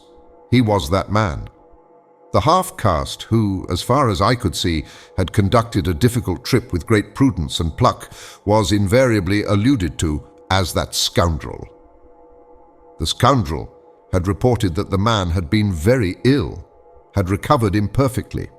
The 2 below me moved away then a few paces and strolled back and forth at some little distance. I heard, "Military post, doctor, 200 miles. Quite alone now, unavoidable delays, 9 months, no news, strange rumors." They approached again, just as the manager was saying, "No one, as far as I know, unless a species of wandering trader, a pestilential fellow, snapping ivory from the natives." Who was it they were talking about now? I gathered in snatches that this was some man supposed to be in Kurtz's district, and of whom the manager did not approve. "We will not be free from unfair competition till one of these fellows is hanged, for an example," he said. "Certainly," grunted the other. "Get him hanged." "Why not? Anything can be done in this country. That's what I say. Nobody here, you understand, here can endanger your position. And why? You stand the climate, you outlast them all. The danger is in Europe, but there before I left I took care to—" They moved off and whispered, then their voices rose again. "The extraordinary series of delays is not my fault. I did my best." The fat man sighed. "Very sad. And the pestiferous absurdity of his talk," continued the other. "He bothered me enough when he was here. Each station should be like a beacon on the road towards better things, a center for trade, of course, but also for humanizing, improving, instructing. Conceive you, that ass. And he wants to be manager. No, it's—" Here he got choked by excessive indignation, and I lifted my head the least bit. I was surprised to see how near they were, right under me. I could have spat upon their hats. They were looking on the ground, absorbed in thought. The manager was switching his leg with a slender twig. His sagacious relative lifted his head. "You have been well since you came out this time?" he asked. The other gave a start. "Who? I? Oh, like a charm. But the rest, oh my goodness, all sick. They die so quick too that I haven't the time to send them out of the country. It's incredible." "Just so," grunted the uncle. "Ah, my boy, trust to this. I say trust to this." I saw him extend his short flipper of an arm for a gesture that took in the forest, the creek, the mud, the river, seemed to beckon with a dishonoring flourish before the sunlit face of the land, a treacherous appeal to the lurking death, to the hidden evil, to the profound darkness of its heart. It was so startling that I leapt to my feet and looked back at the edge of the forest, as though I had expected an answer of some sort to that black display of confidence. You know the foolish notions that come to one sometimes. The high stillness confronted these 2 figures with its ominous patience, waiting for the passing away of a fantastic invasion. They swore aloud together, out of sheer fright, I believe, then pretending not to know anything of my existence, turned back to the station. The sun was low, and leaning forward side by side, they seemed to be tugging painfully uphill their 2 ridiculous shadows of unequal length that trailed behind them slowly over the tall grass without bending a single blade. In a few days, the El Dorado expedition went into the patient wilderness that closed upon it as the sea closes over a diver. Long afterwards, the news came that all the donkeys were dead. I know nothing as to the fate of the less valuable animals. They, no doubt, like the rest of us, found what they deserved. I did not inquire. I was then rather excited at the prospect of meeting Kurtz very soon. When I say very soon, I mean it comparatively. It was just 2 months from the day we left the creek when we came to the bank below Kurtz's station. Going up that river was like traveling back to the earliest beginnings of the world, when vegetation rioted on the earth and the big trees were kings. An empty stream, a great silence, an impenetrable forest. The air was warm, thick, heavy, sluggish. There was no joy in the brilliance of sunshine. The long stretches of the waterway ran on, deserted, into the gloom of overshadowed distances. On silvery sandbanks, hippos and alligators sunned themselves side by side. The broadening waters flowed through a mob of wooded islands. You lost your way on that river as you would in a desert, and butted all day long against shoals, trying to find the channel, till you thought yourself bewitched and cut off forever from everything you had known once, somewhere far away, in another existence perhaps. There were moments when one's past came back to one, as it will sometimes when you have not a moment to spare for yourself. But it came in the shape of an unrestful and noisy dream, remembered with wonder amongst the overwhelming realities of this strange world of plants and water and silence. And this stillness of life did not in the least resemble a peace. It was the stillness of an implacable force brooding over an inscrutable intention. It looked at you with a vengeful aspect. I got used to it afterwards. I did not see it anymore. I had no time. I had to keep guessing at the channel. I had to discern, mostly by inspiration, the signs of hidden banks. I watched for sunken stones. I was learning to clap my teeth smartly before my heart flew out, when I shaved by a fluke some infernal sly old snag that would have ripped the life out of the tin pot steamboat and drowned all the pilgrims. I had to keep a lookout for the signs of dead wood we could cut up in the night for next day's steaming. When you have to attend to things of that sort, to the mere incidents of the surface, the reality, I tell you, fades. The inner truth is hidden, luckily. But I felt it all the same. I felt often its mysterious stillness watching me at my monkey tricks, just as it watches you fellows performing on your respective tightropes for, what is it, half a crown a tumble? Try to be civil, Marlowe, growled a voice.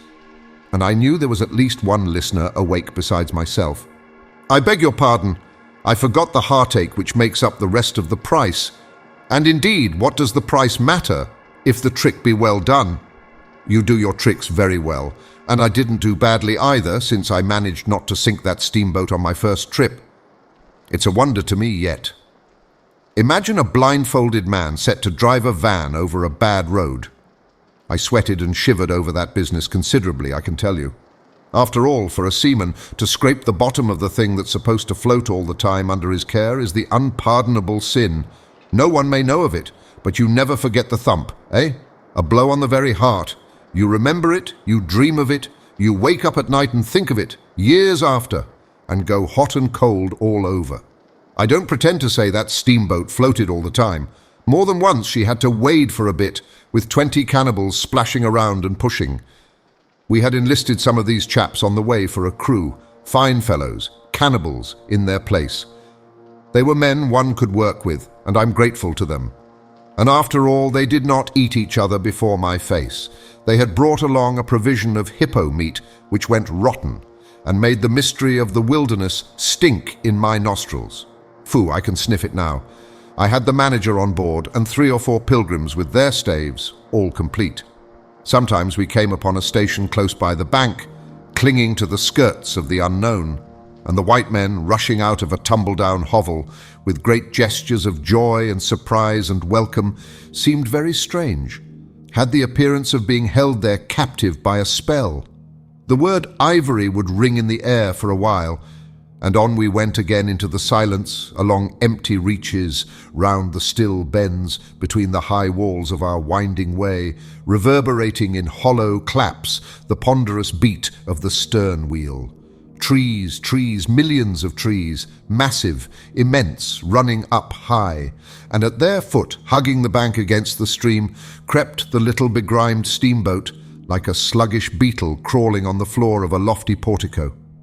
It made you feel very small, very lost, and yet it was not altogether depressing, that feeling. After all, if you were small, the grimy beetle crawled on, which was just what you wanted it to do. Where the pilgrims imagined it crawled to, I don't know. To some place where they expected to get something. I bet. For me, it crawled towards Kurtz, exclusively. But when the steam pipe started leaking, we crawled very slow. The reaches opened before us and closed behind, as if the forest had stepped leisurely across the water to bar the way for our return. We penetrated deeper and deeper into the heart of darkness. It was very quiet there. At night, sometimes the roll of drums behind the curtain of trees would run up the river and remain sustained faintly, as if hovering in the air high over our heads, till the first break of day. Whether it meant war, peace, or prayer, we could not tell. The dawns were heralded by the descent of a chill stillness. The woodcutters slept. Their fires burned low. The snapping of a twig would make you start. We were wanderers on a prehistoric earth, on an earth that wore the aspect of an unknown planet. We could have fancied ourselves the first of men taking possession of an accursed inheritance, to be subdued at the cost of profound anguish and of excessive toil. But suddenly, as we struggled round a bend, there would be a glimpse of rush walls, of peaked grass roofs, a burst of yells, a whirl of black limbs, a mass of hands clapping, of feet stamping, of bodies swaying, of eyes rolling under the droop of heavy and motionless foliage. The steamer toiled along slowly on the edge of a black and incomprehensible frenzy. The prehistoric man was cursing us, praying to us, welcoming us, who could tell? We were cut off from the comprehension of our surroundings. We glided past like phantoms, wondering and secretly appalled as sane men would be before an enthusiastic outbreak in a madhouse. We could not understand because we were too far and could not remember, because we were traveling in the night of first ages, of those ages that are gone, leaving hardly a sign and no memories. The earth seemed unearthly. We are accustomed to look upon the shackled form of a conquered monster, but there you could look at a thing monstrous and free. It was unearthly, and the men were not inhuman. Well, that was the worst of it, this suspicion of their not being inhuman. It would come slowly to one. They howled and leaped and spun and made horrid faces. But what thrilled you was just the thought of their humanity, like yours, the thought of your remote kinship with this wild and passionate uproar. Ugly. Yes, it was ugly enough.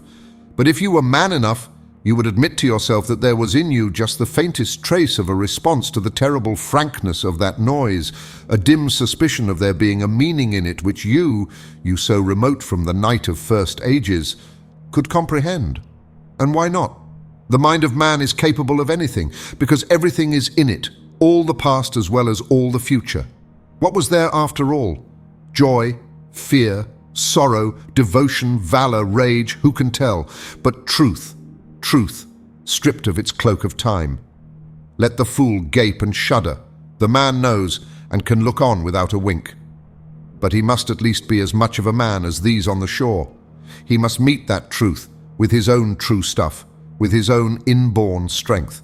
Principles won't do. Acquisitions, clothes, pretty rags that would fly off at the first good shake. No, you want a deliberate belief. An appeal to me in this fiendish row, is there? Very well, I hear. I admit, but I have a voice too, and for good or evil mine is the speech that cannot be silenced. Of course, a fool, what with sheer fright and fine sentiments, is always safe. Who's that grunting? You wonder I didn't go ashore for a howl and a dance? Well, no, I didn't. Fine sentiments, you say? Fine sentiments, be hanged. I had no time. I had to mess about with white lead and strips of woolen blanket helping to put bandages on those leaky steam pipes. I tell you, I had to watch the steering and circumvent those snags and get the tin pot along by hook or by crook. There was surface truth enough in these things to save a wiser man. And between whiles, I had to look after the savage who was fireman. He was an improved specimen. He could fire up a vertical boiler.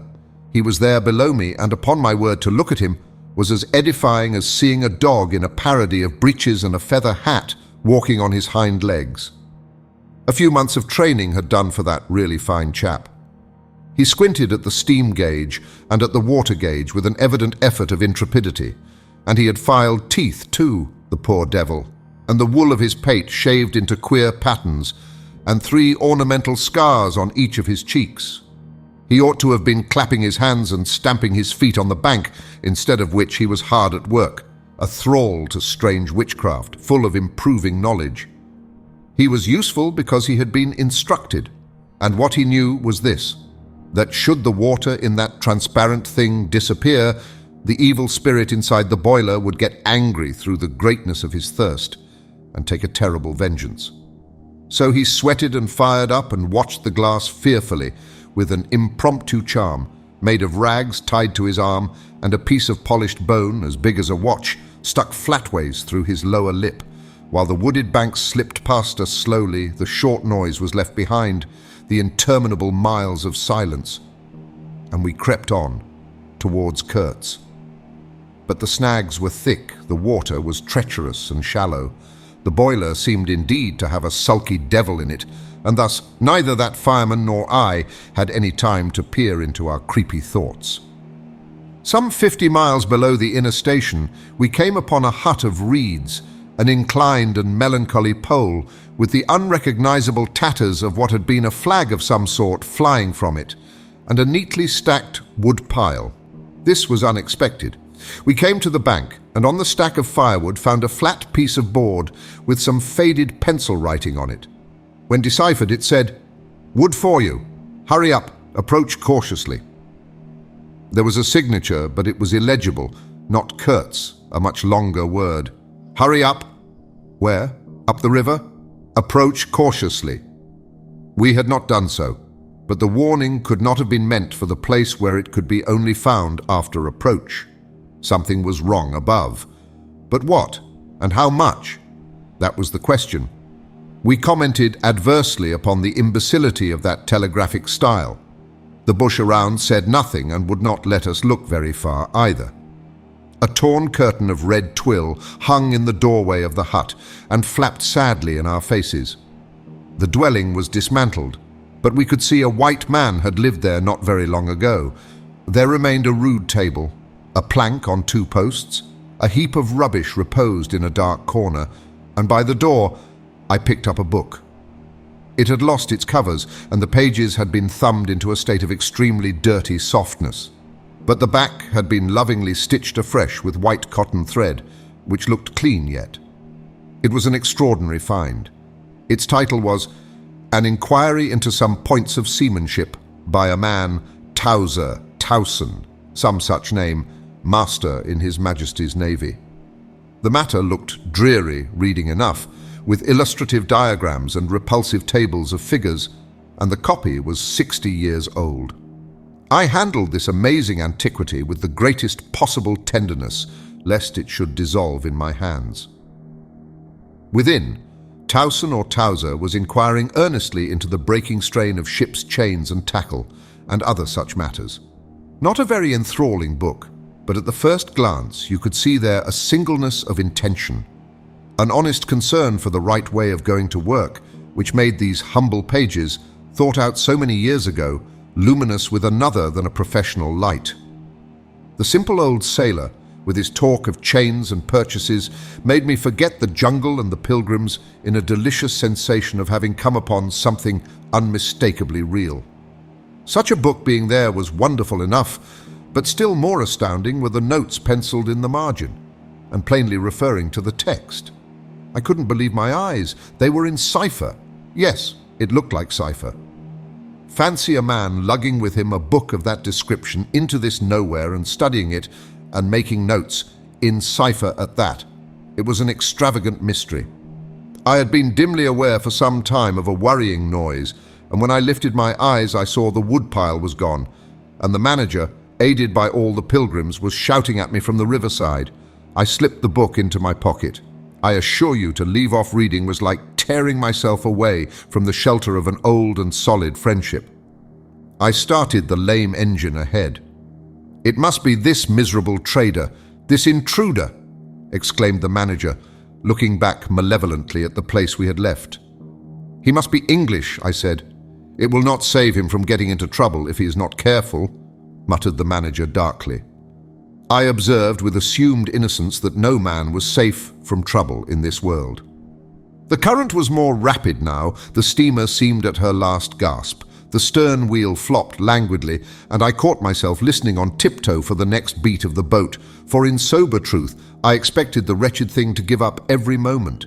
It was like watching the last flickers of a life, but still we crawled. Sometimes I would pick out a tree a little way ahead to measure our progress towards Kurt's Bay, but I lost it invariably before we got abreast. To keep the eyes so long on one thing was too much for human patience. The manager displayed a beautiful resignation. I fretted and fumed and took to arguing with myself whether or no I would talk openly with Kurtz.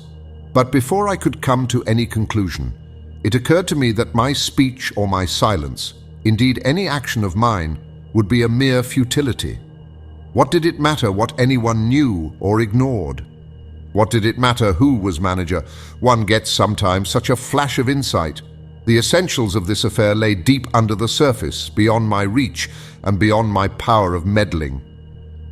Towards the evening of the second day, we judged ourselves about 8 miles from Kurtz's station. I wanted to push on, but the manager looked grave and told me the navigation up there was so dangerous that it would be advisable, the sun being very low already, to wait where we were till next morning. Moreover, he pointed out that if the warning to approach cautiously were to be followed, we must approach in daylight, not at dusk or in the dark. This was sensible enough. 8 miles meant nearly 3 hours steaming for us, and I could also see suspicious ripples at the upper end of the reach. Nevertheless, I was annoyed beyond expression at the delay, and most unreasonably too, since one night more could not matter much after so many months. As we had plenty of wood, and caution was the word, I brought up in the middle of the stream. The reach was narrow, straight, with high sides like a railway cutting. The dusk came gliding into it long before the sun had set. The current ran smooth and swift, but a dumb immobility sat on the banks. The living trees, lashed together by the creepers and every living bush of the undergrowth, might have been changed into stone, even to the slenderest twig, to the lightest leaf. It was not sleep. It seemed unnatural, like a state of trance. Not the faintest sound of any kind could be heard. You looked on amazed and began to suspect yourself of being deaf. Then the night came suddenly and struck you blind as well. About 3 in the morning, some large fish leaped, and the loud splash made me jump as though a gun had been fired. When the sun rose, there was a white fog, very warm and clammy, and more blinding than the night. It did not shift or drive. It was just there, standing all round you like something solid. At 8 or 9, perhaps, it lifted as a shutter lifts. We had a glimpse of the towering multitude of trees, of the immense matted jungle with the blazing little ball of the sun hanging over it, all perfectly still. And then the white shutter came down again, smoothly, as if sliding in greased grooves. I ordered the chain, which we had begun to heave in, to be paid out again. Before it stopped running with a muffled rattle, a cry, a very loud cry, as of infinite desolation, soared slowly in the opaque air. It ceased. A complaining clamour, modulated in savage discords, filled our ears. The sheer unexpectedness of it made my hair stir under my cap. I don't know how it struck the others. To me it seemed as though the mist itself had screamed, so suddenly and apparently from all sides at once did this tumultuous and mournful uproar arise.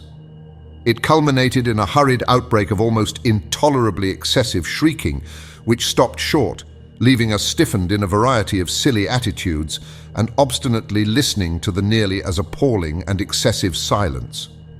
Good God! What is the meaning?" stammered at my elbow one of the pilgrims, a little fat man with sandy hair and red whiskers, who wore side-spring boots and pink pajamas tucked into his socks. Two others remained open-mouthed a whole minute, then dashed into the little cabin, to rush out incontinently and stand darting scared glances, with Winchesters at ready in their hands. What we could see was just the steamer we were on, her outlines blurred as though she had been on the point of dissolving, and a misty strip of water perhaps 2 feet broad around her, and that was all. The rest of the world was nowhere, as far as our eyes and ears were concerned. Just nowhere. Gone. Disappeared. Swept off without leaving a whisper or a shadow behind. I went forward and ordered the chain to be hauled in short so as to be ready to trip the anchor and move the steamboat at once if necessary. "Will they attack?" whispered an awed voice. "We will be all butchered in this fog," murmured another. The faces twitched with the strain, the hands trembled slightly, the eyes forgot to wink. It was very curious to see the contrast of expressions of the white men and of the black fellows of our crew, who were as much strangers to that part of the river as we, though their homes were only 800 miles away.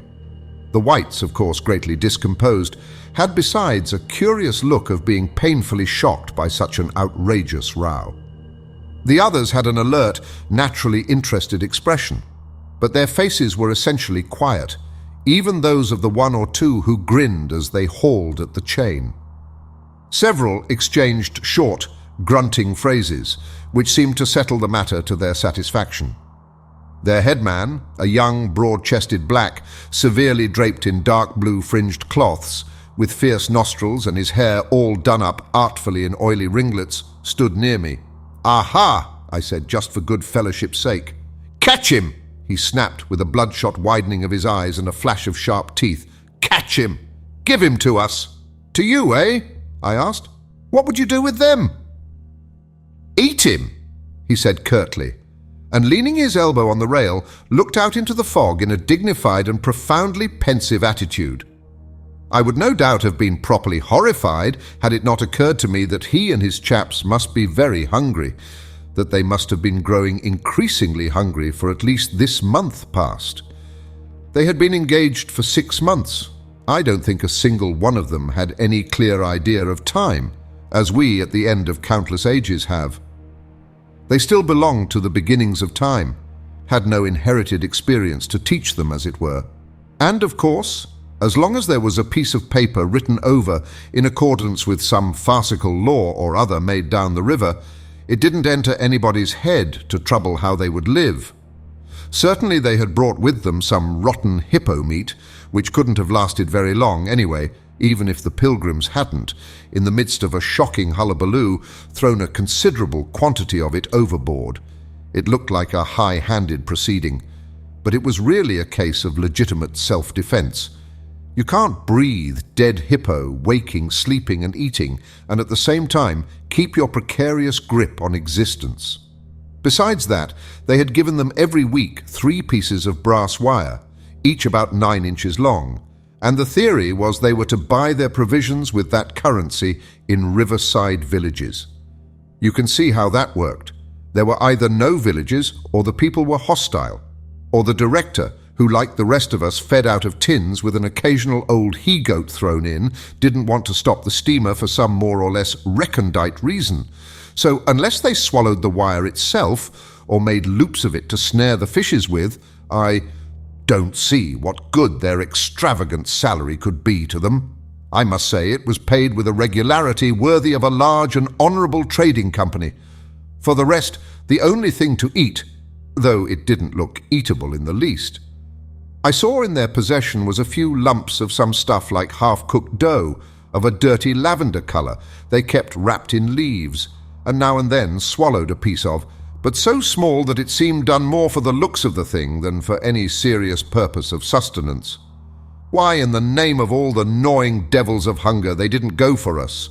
They were 30 to 5, and have a good tuck-in for once, amazes me now when I think of it. They were big, powerful men with not much capacity to weigh the consequences. with courage, with strength even yet, though their skins were no longer glossy and their muscles no longer hard. And I saw that something restraining, one of those human secrets that baffle probability, had come into play there. I looked at them with a swift quickening of interest, not because it occurred to me I might be eaten by them before very long, though I own to you that just then I perceived, in a new light as it were, how unwholesome the pilgrims looked.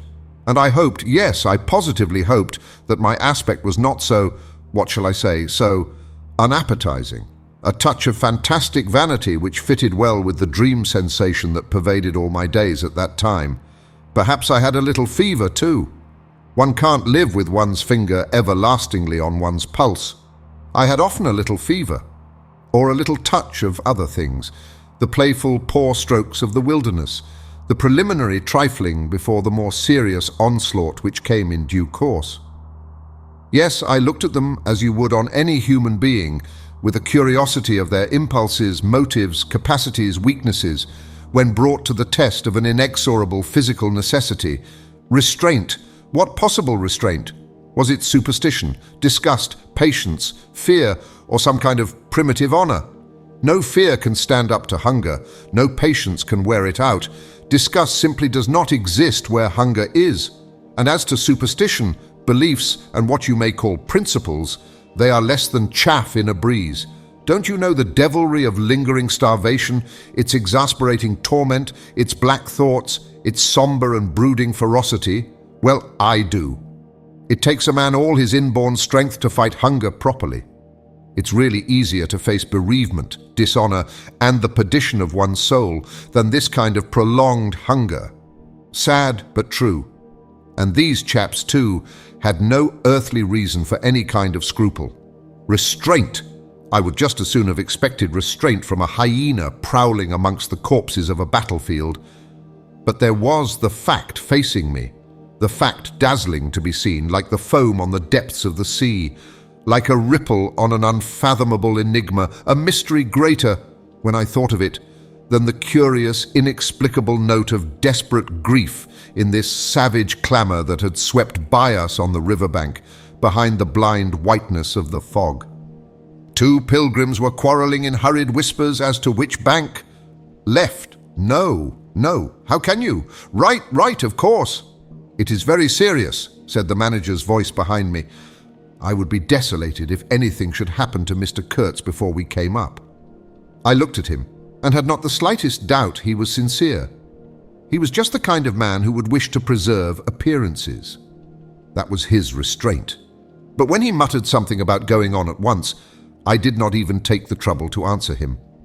I knew, and he knew, that it was impossible. Were we to let go our hold of the bottom, we would be absolutely in the air, in space. We wouldn't be able to tell where we were going to, whether up or downstream or across, till we fetched against one bank or the other, and then we wouldn't know at first which it was. Of course, I made no move. I had no mind for a smash-up. You couldn't imagine a more deadly place for a shipwreck. Whether we drowned at once or not, we were sure to perish speedily in one way or another. I authorize you to take all the risks, he said after a short silence. I refuse to take any, I said shortly, which was just the answer he expected, though its tone might have surprised him. Well, I must defer to your judgment. You are captain, he said with marked civility. I turned my shoulder to him in sign of my appreciation and looked into the fog. How long would it last? It was the most hopeless lookout. The approach to this Kurtz grubbing for ivory in the wretched bush was beset by as many dangers as though he had been an enchanted princess, sleeping in a fabulous castle. Will they attack, do you think? Asked the manager, in a confidential tone. I did not think they would attack for several obvious reasons. The thick fog was one. If they left the bank in their canoes, they would get lost in it, as we would be if we attempted to move. Still, I had also judged the jungle of both banks quite impenetrable, and yet eyes were in it. Eyes that had seen us. The riverside bushes were certainly very thick, but the undergrowth behind was evidently penetrable. However, during the short lift, I had seen no canoes anywhere in the reach, certainly not abreast of the steamer. But what made the idea of attack inconceivable to me was the nature of the noise, of the cries we had heard. They had not the fierce character boding immediate hostile intention. Unexpected, wild, and violent as they had been, they had given me an irresistible impression of sorrow. The glimpse of the steamboat had for some reason filled those savages with unrestrained grief. The danger, if any, I expounded, was from our proximity to a great human passion let loose. Even extreme grief may ultimately vent itself in violence, but more generally takes the form of apathy. You should have seen the pilgrims stare. They had no heart to grin or even to revile me, but I believe they thought me gone mad, with fright maybe. I delivered a regular lecture. My dear boys, it was no good bothering. Keep a lookout? Well, you may guess I watched the fog for the signs of lifting, as a cat watches a mouse. But for anything else, our eyes were of no more use to us than if we had been buried miles deep in a heap of cotton wool. It felt like it too, choking, warm, stifling. Besides, all I said, though it sounded extravagant, was absolutely true to fact. What we afterwards alluded to as an attack was really an attempt at repulse. The action was very far from being aggressive. It was not even defensive in the usual sense. It was undertaken under the stress of desperation, and in its essence was purely protective. It developed itself, I should say, 2 hours after the fog lifted, and its commencement was at a spot, roughly speaking, about 1.5 miles below Kurtz's station.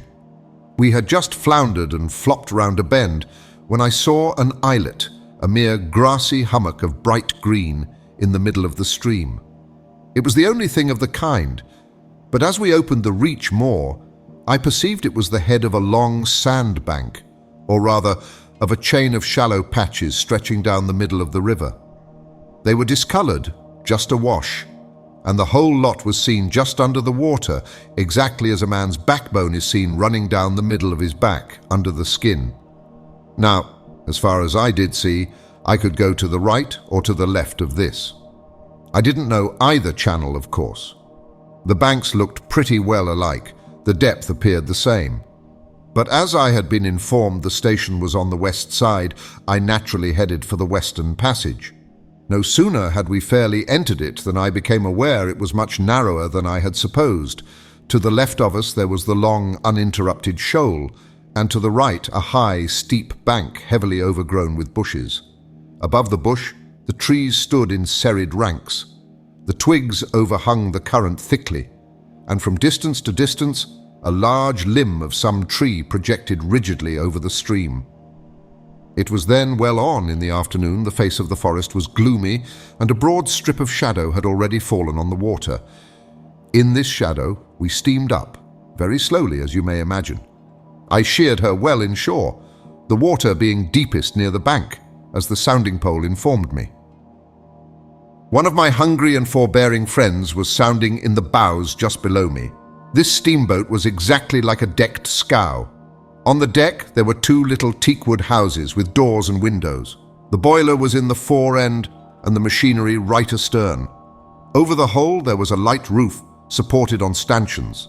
The funnel projected through that roof, and in front of the funnel a small cabin built of light planks served for a pilot house. It contained a couch, 2 camp stools, a loaded Martini Henry leaning in one corner, a tiny table, and the steering wheel. It had a wide door in front and a broad shutter at each side. All these were always thrown open, of course. I spent my days perched up there on the extreme fore end of that roof, before the door. At night I slept, or tried to, on the couch. An athletic black belonging to some coast tribe and educated by my poor predecessor was the helmsman. He sported a pair of brass earrings, wore a blue cloth wrapper from the waist to the ankles, and thought all the world of himself. He was the most unstable kind of fool I had ever seen. He steered with no end of a swagger while you were by, but if he lost sight of you, he became instantly the prey of an abject funk, and would let that cripple of a steamboat get the upper hand of him in a minute. I was looking down at the sounding pole, and feeling much annoyed to see at each try a little more of it stick out of that river, when I saw my poleman give up on the business suddenly and stretch himself flat on the deck without even taking the trouble to haul his pole in. He kept hold on it, though, and it trailed in the water. At the same time, the fireman, whom I could also see below me, sat down abruptly before his furnace and ducked his head. I was amazed. Then I had to look at the river mighty quick, because there was a snag in the fairway. Sticks, little sticks, were flying about, thick. They were whizzing before my nose, dropping below me, striking behind me against my pilot house. All this time, the river, the shore, the woods were very quiet. Perfectly quiet.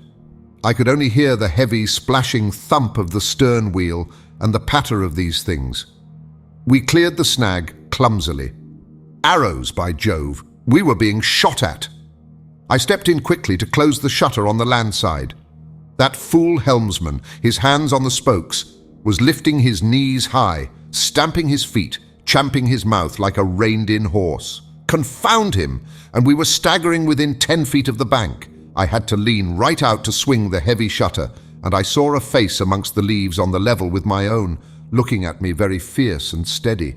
And then suddenly, as though a veil had been removed from my eyes, I made out, deep in the tangled gloom, naked breasts, arms, legs, glaring eyes. The bush was swarming with human limbs in movement, glistening of bronze color. The twigs shook, swayed and rustled, the arrows flew out of them, and then the shutter came to. "Steer her straight," I said to the helmsman. He held his head rigid, face forward, but his eyes rolled. He kept on lifting and setting down his feet gently. His mouth foamed a little. "Keep quiet," I said in a fury. I might just as well have ordered a tree not to sway in the wind. I darted out. Below me there was a great scuffle of feet on the iron deck, confused exclamations. A voice screamed, "Can you turn back?" I caught sight of a V-shaped ripple on the water ahead. What? Another snag. A fusillade burst out under my feet.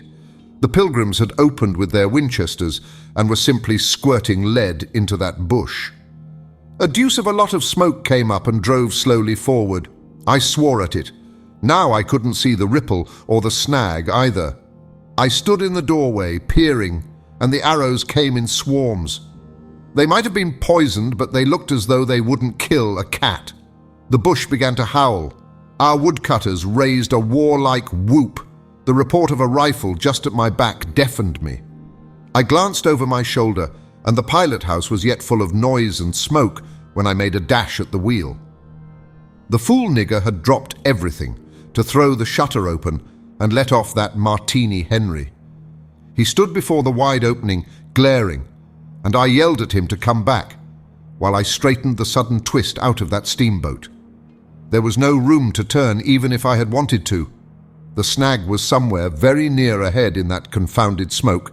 There was no time to lose, so I just crowded her into the bank, right into the bank, where I knew the water was deep. We tore slowly along the overhanging bushes in a whirl of broken twigs and flying leaves. The fusillade below stopped short, as I had foreseen it would when the squirts got empty. I threw my head back to a glinting whiz that traversed the pilot house, in at one shutter hole and out at the other. Looking past that mad helmsman, who was shaking the empty rifle and yelling at the shore, I saw vague forms of men running bent double, leaping, gliding, distinct, incomplete, evanescent. Something big appeared in the air before the shutter. The rifle went overboard, and the man stepped back swiftly, looked at me over his shoulder in an extraordinary, profound, familiar manner, and fell upon my feet. The side of his head hit the wheel twice, and the end of what appeared a long cane clattered round and knocked over a little camp stool. It looked as though, after wrenching that thing from somebody ashore, he had lost his balance in the effort. The thin smoke had blown away. We were clear of the snag, and looking ahead I could see that in another 100 yards or so I would be free to sheer off, away from the bank. But my feet felt so very warm and wet that I had to look down. The man had rolled on his back and stared straight up at me. Both his hands clutched that cane. It was the shaft of a spear that, either thrown or lunged through the opening, had caught him in the side just below the ribs.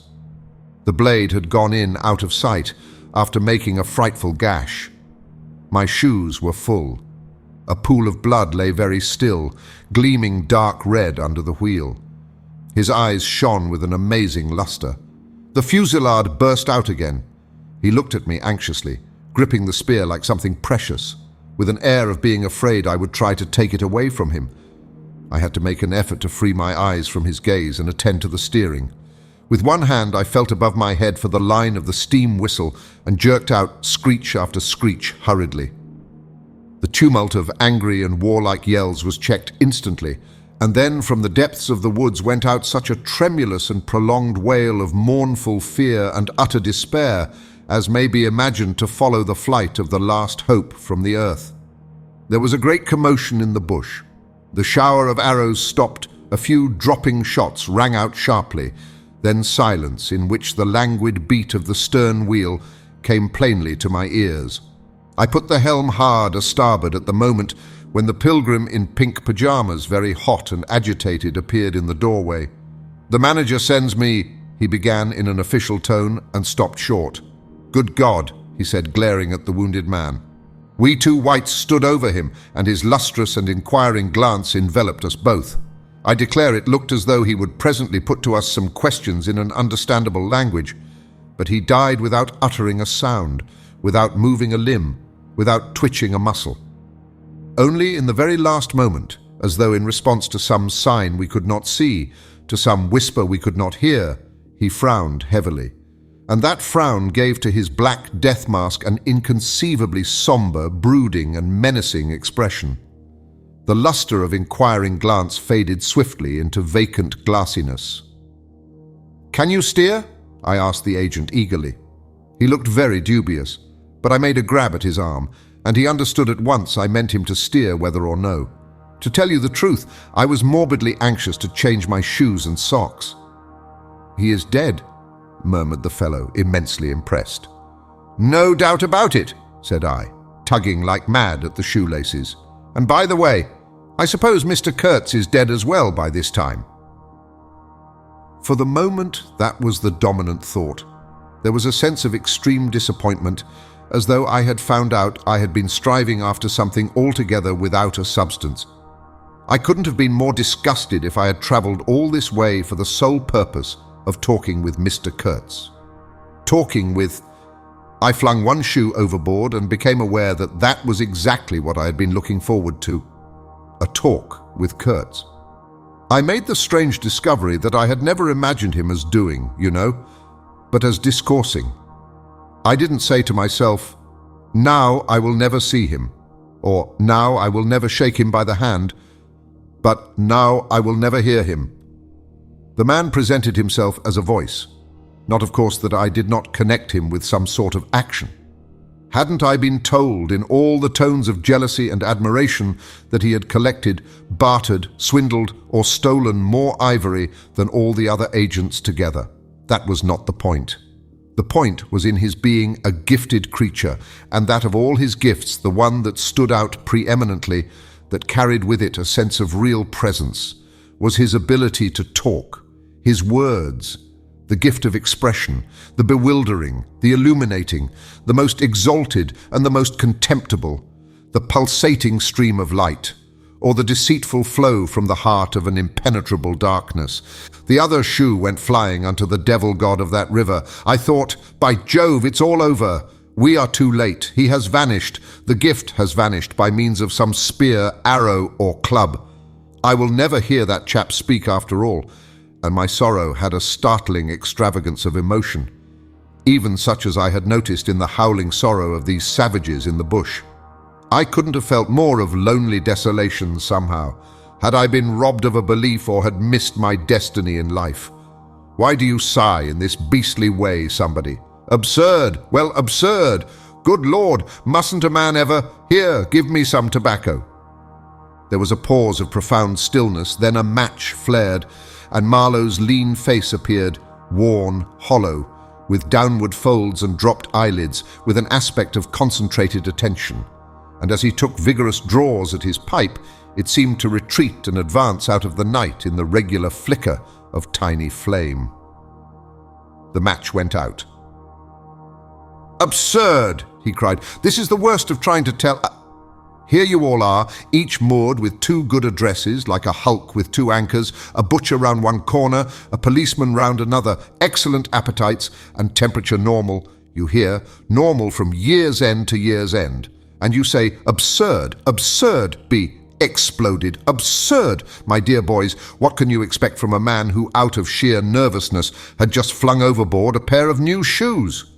Now I think of it, it is amazing I did not shed tears. I am, upon the whole, proud of my fortitude. I was cut to the quick at the idea of having lost the inestimable privilege of listening to the gifted Kurtz. Of course I was wrong. The privilege was waiting for me. Oh yes, I heard more than enough. And I was right too. A voice. He was very little more than a voice. And I heard him, this voice, other voices. All of them were so little more than voices. And the memory of that time itself lingers around me, impalpable, like a dying vibration of one immense jabber, silly, atrocious, sordid, savage, or simply mean, without any kind of sense. Voices, voices, even the girl herself now... He was silent for a long time. "I laid the ghost of his gifts at last with a lie," he began suddenly. "Girl? What? Did I mention a girl? Oh, she is out of it, completely. They, the women, I mean, are out of it. Should be out of it. We must help them to stay in that beautiful world of their own, lest ours gets worse. Oh, she had to be out of it. You should have heard the disinterred body of Mr. Kurtz saying, 'My intended.' You would have perceived directly then how completely she was out of it. And the lofty frontal bone of Mr. Kurtz. They say the hair goes on growing sometimes, but this, specimen was impressively bald. The wilderness had patted him on the head, and behold, it was like a ball, an ivory ball. It had caressed him, and lo, he had withered. It had taken him, loved him, embraced him, got into his veins, consumed his flesh, and sealed his soul to its own by the inconceivable ceremonies of some devilish initiation.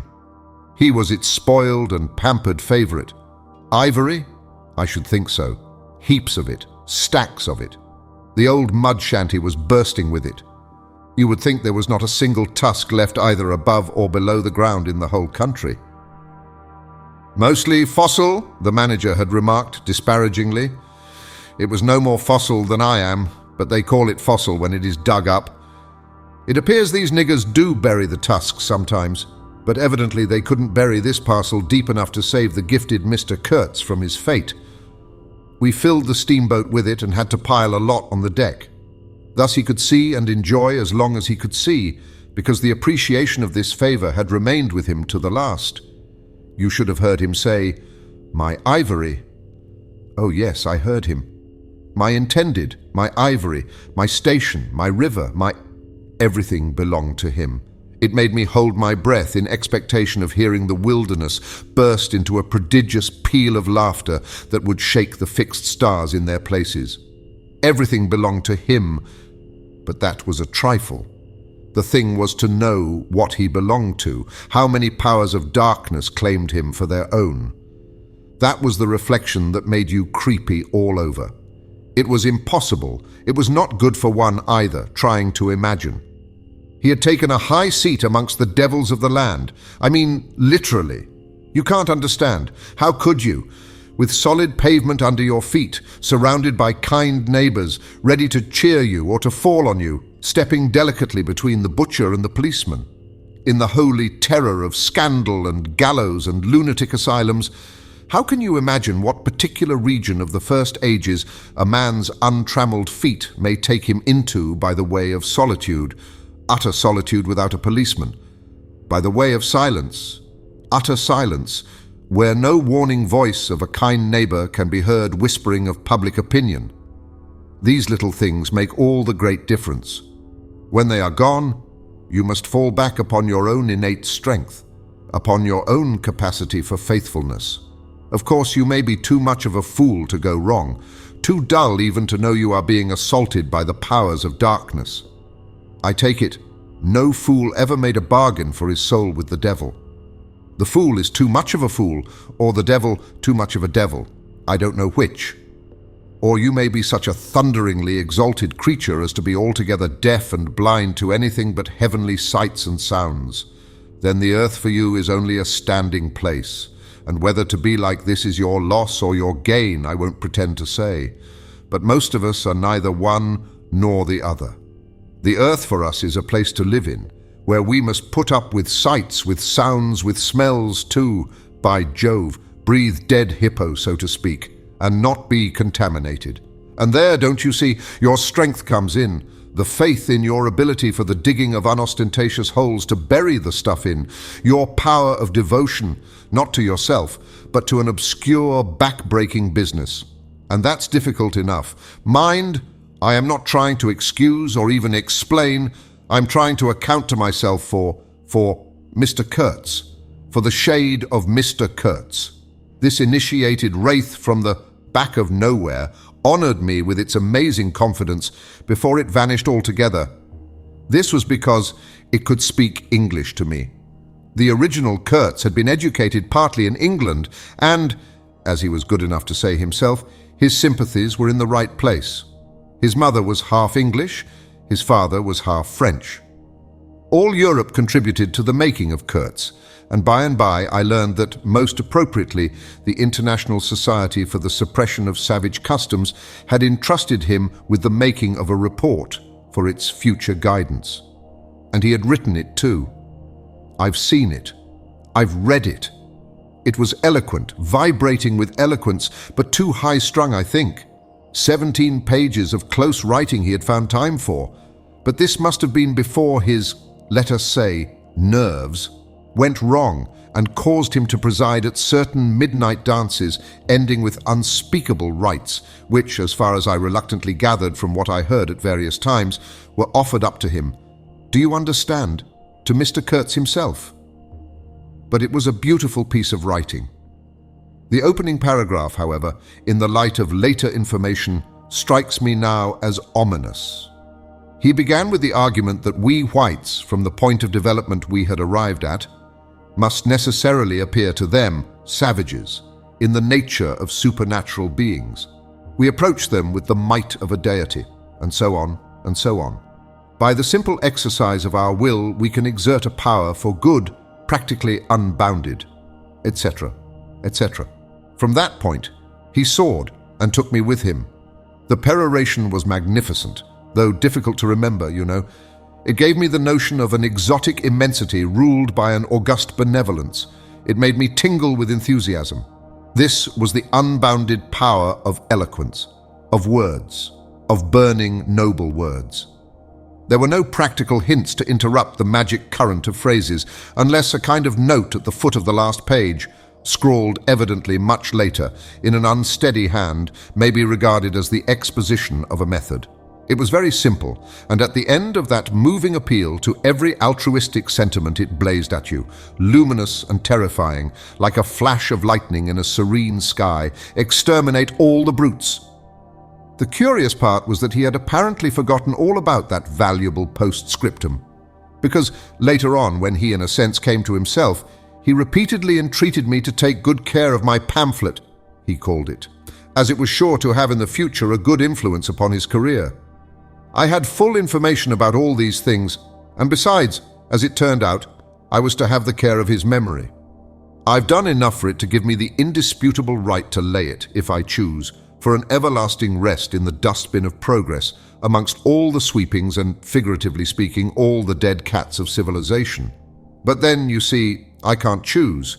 He won't be forgotten. Whatever he was not common. He had the power to charm or frighten rudimentary souls into an aggravated witch dance in his honor. He could also fill the small souls of the pilgrims with bitter misgivings. He had one devoted friend at least, and he had conquered one soul in the world that was neither rudimentary nor tainted with self-seeking. No, I can't forget him, though I am not prepared to affirm the fellow was exactly worth the life we lost in getting to him. I missed my late helmsman awfully. I missed him even while his body was still lying in the pilot house.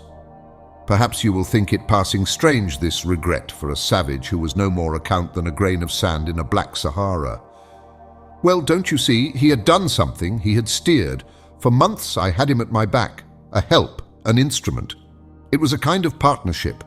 He steered for me. I had to look after him. I worried about his deficiencies, and thus a subtle bond had been created, of which I only became aware when it was suddenly broken. And the intimate profundity of that look he gave me when he received his hurt remains to this day in my memory, like a claim of distant kinship affirmed in a supreme moment. Poor fool! If he had only left that shutter alone. He had no restraint, just like Kurtz, a tree swayed by the wind. As soon as I had put on a dry pair of slippers, I dragged him out, after first jerking the spear out of his side, which operation I confess I performed with my eyes shut tight. His heels leapt together over the little doorstep. His shoulders were pressed to my breast. I hugged him from behind desperately. Oh, he was heavy, heavier than any man on earth, I should imagine. Then, without more ado, I tipped him overboard. The current snatched him as though he had been a wisp of grass, and I saw the body roll over twice before I lost sight of it forever.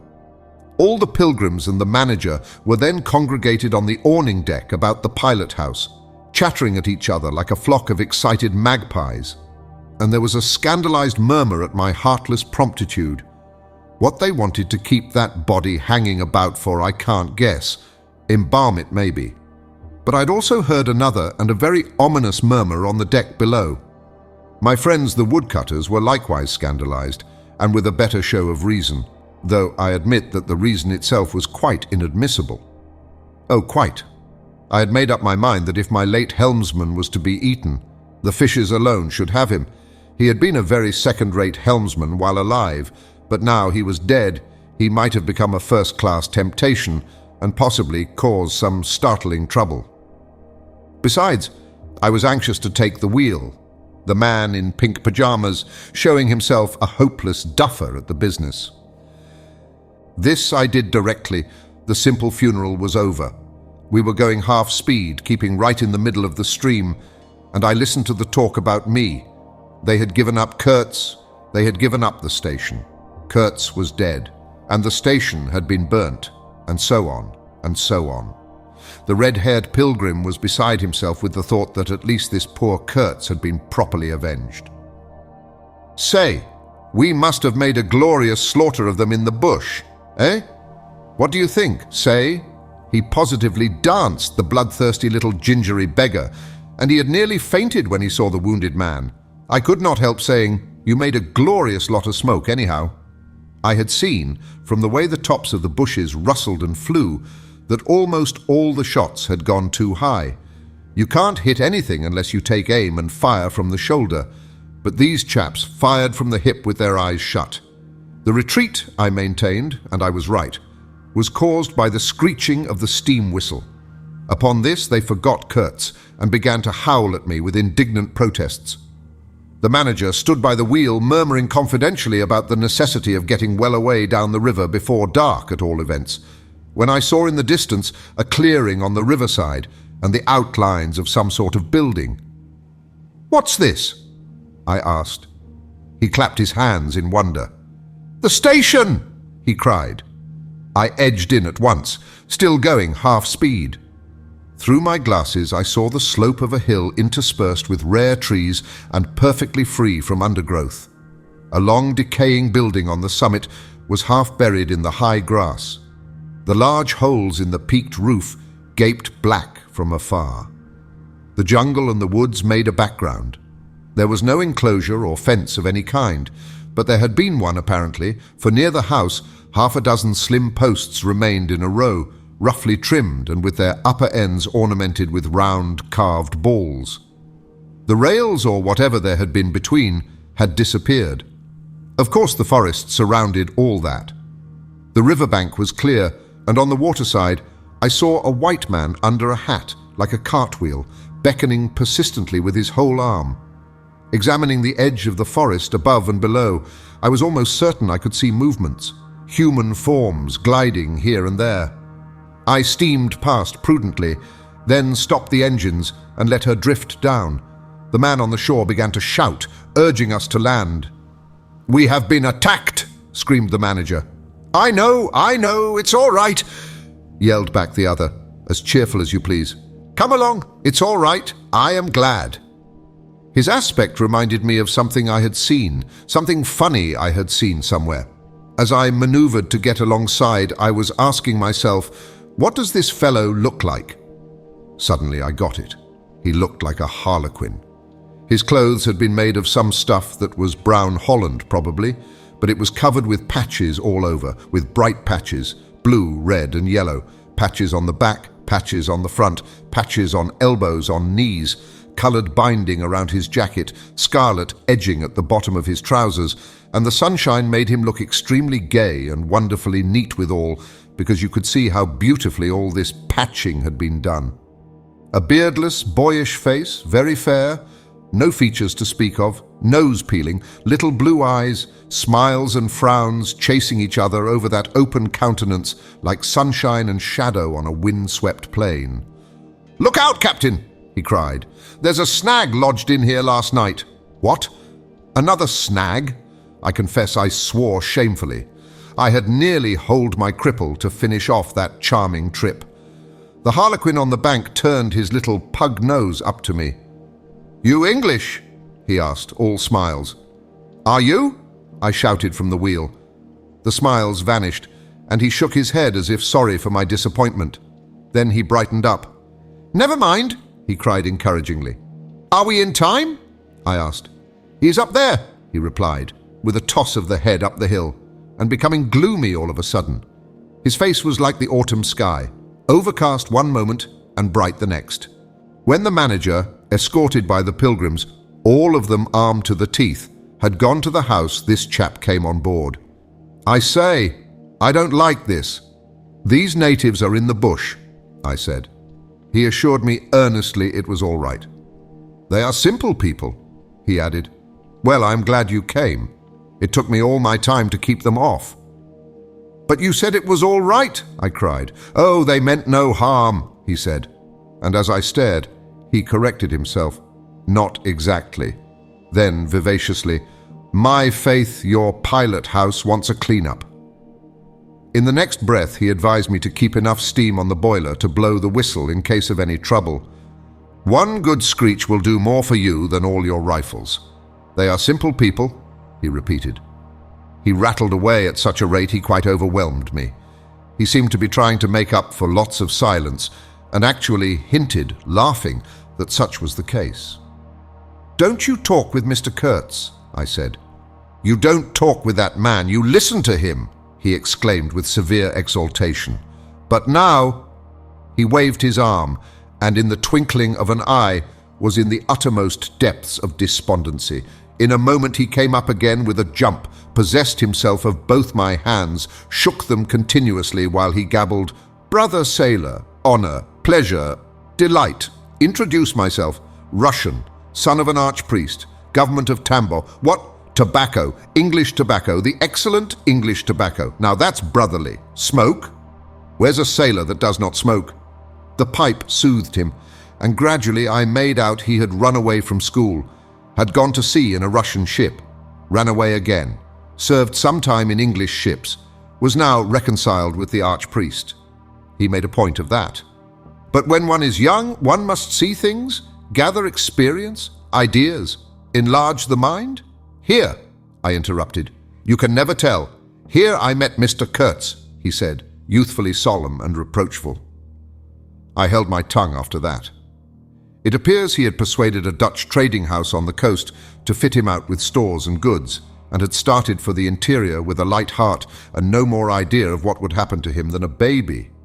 He'd been wandering about that river for nearly 2 years alone, cut off from everybody and everything. "I'm not so young as I look. I am 25, he said. "At first, old Van Scheuten would tell me to go to the devil," he narrated with keen enjoyment. "But I stuck to him, and talked, till at last he got afraid I would talk the hind leg off his favourite dog. So he gave me some cheap things and a few guns, and told me he hoped he would never see my face again. Good old Dutchman, Van Scheuten. I've sent him one small lot of ivory a year ago, so that he can't call me a little thief when I get back. I hope he got it. And for the rest, I don't care. I had some wood stacked for you. That was my old house. Did you see? I gave him Towson's book. He made as though he would kiss me, but restrained himself. The only book I had left, and I thought I had lost it, he said, looking at it ecstatically. So many accidents happen to a man going about alone, you know. Canoes get upset sometimes, and sometimes you've got to clear out so quick when the people get angry. He thumbed the pages. You made notes in Russian? I asked. He nodded. I thought they were written in cipher, I said. He laughed, then became serious. I had lots of trouble to keep these people off, he said. Did they want to kill you? I asked. Oh no, he cried and checked himself. Why did they attack us? I pursued. He hesitated, then said shamefacedly, they don't want him to go. Don't they? I said curiously.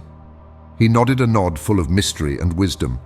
I tell you, he cried, this man has enlarged my mind. He opened his arms wide, staring at me with his little blue eyes that were perfectly round. I looked at him, lost in astonishment. There he was before me, in motley, as though he had absconded from a troupe of mimes, enthusiastic, fabulous. His very existence was improbable, inexplicable, and altogether bewildering. He was an insoluble problem. It was inconceivable how he had existed, how he had succeeded in getting so far, how he had managed to remain, why he did not instantly disappear. I went a little farther, he said, then still a little farther, till I had gone so far that I don't know how I'll ever get back. Never mind. Plenty time. I can manage. You take Kurtz away quick, quick, I tell you. The glamour of youth enveloped his party-colored rags, his destitution, his loneliness, the essential desolation of his futile wanderings. For months, for years, his life hadn't been worth a day's purchase. And there he was gallantly, thoughtlessly alive, to all appearances indestructible solely by the virtue of his few years and of his unreflecting audacity. I was seduced into something like admiration, like envy. Glamour urged him on, glamour kept him unscathed. He surely wanted nothing from the wilderness but space to breathe in and to push on through. His need was to exist and to move onwards at the greatest possible risk and with a maximum of privation. If the absolutely pure, uncalculating, unpractical spirit of adventure had ever ruled a human being, it ruled this bepatched youth. I almost envied him the possession of this modest and clear flame. It seemed to have consumed all thought of self so completely that, even while he was talking to you, you forgot that it was he, the man before your eyes, who had gone through these things. I did not envy him his devotion to Kurtz, though. He had not meditated over it. It came to him, and he accepted it with a sort of eager fatalism. I must say that to me it appeared about the most dangerous thing in every way he had come upon so far. They had come together unavoidably, like two ships becalmed near each other, and lay rubbing sides at last. I suppose Kurtz wanted an audience, because on a certain occasion, when encamped in the forest, they had talked all night, or more probably Kurtz had talked. We talked of everything, he said, quite transported at the recollection. I forgot there was such a thing as sleep. The night did not seem to last an hour. Everything, of love too. He talked to you of love, I said, much amused. It isn't what you think, he cried, almost passionately. It was in general. He made me see things. He threw his arms up. We were on deck at the time, and the headman of my woodcutters, lounging nearby, turned upon him his heavy and glittering eyes.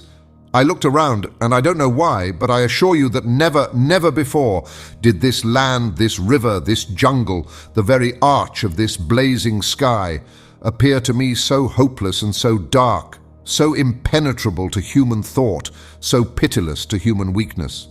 And ever since you have been with him, of course, I said. On the contrary, it appears their intercourse had been very much broken by various causes. He had, as he informed me proudly, managed to nurse Kurtz through 2 illnesses. He alluded to it as you would to some risky feat. But as a rule, Kurtz wandered alone, far in the depths of the forest.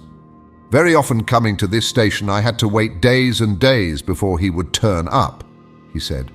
Ah, it was worth waiting for, sometimes. What was he doing? Exploring or what? I asked. Oh yes, of course. He had discovered lots of villages, a lake too. He did not know exactly in what direction. It was dangerous to inquire too much, but mostly his expeditions had been for ivory. But he had no goods to trade with by that time, I objected. There's a good lot of cartridges left even yet, he answered, looking away. To speak plainly, he raided the country, I said. He nodded. Not alone, surely. He muttered something about the villages round that lake. Kurtz got the tribe to follow him, did he? I suggested. He fidgeted a little. They adored him, he said.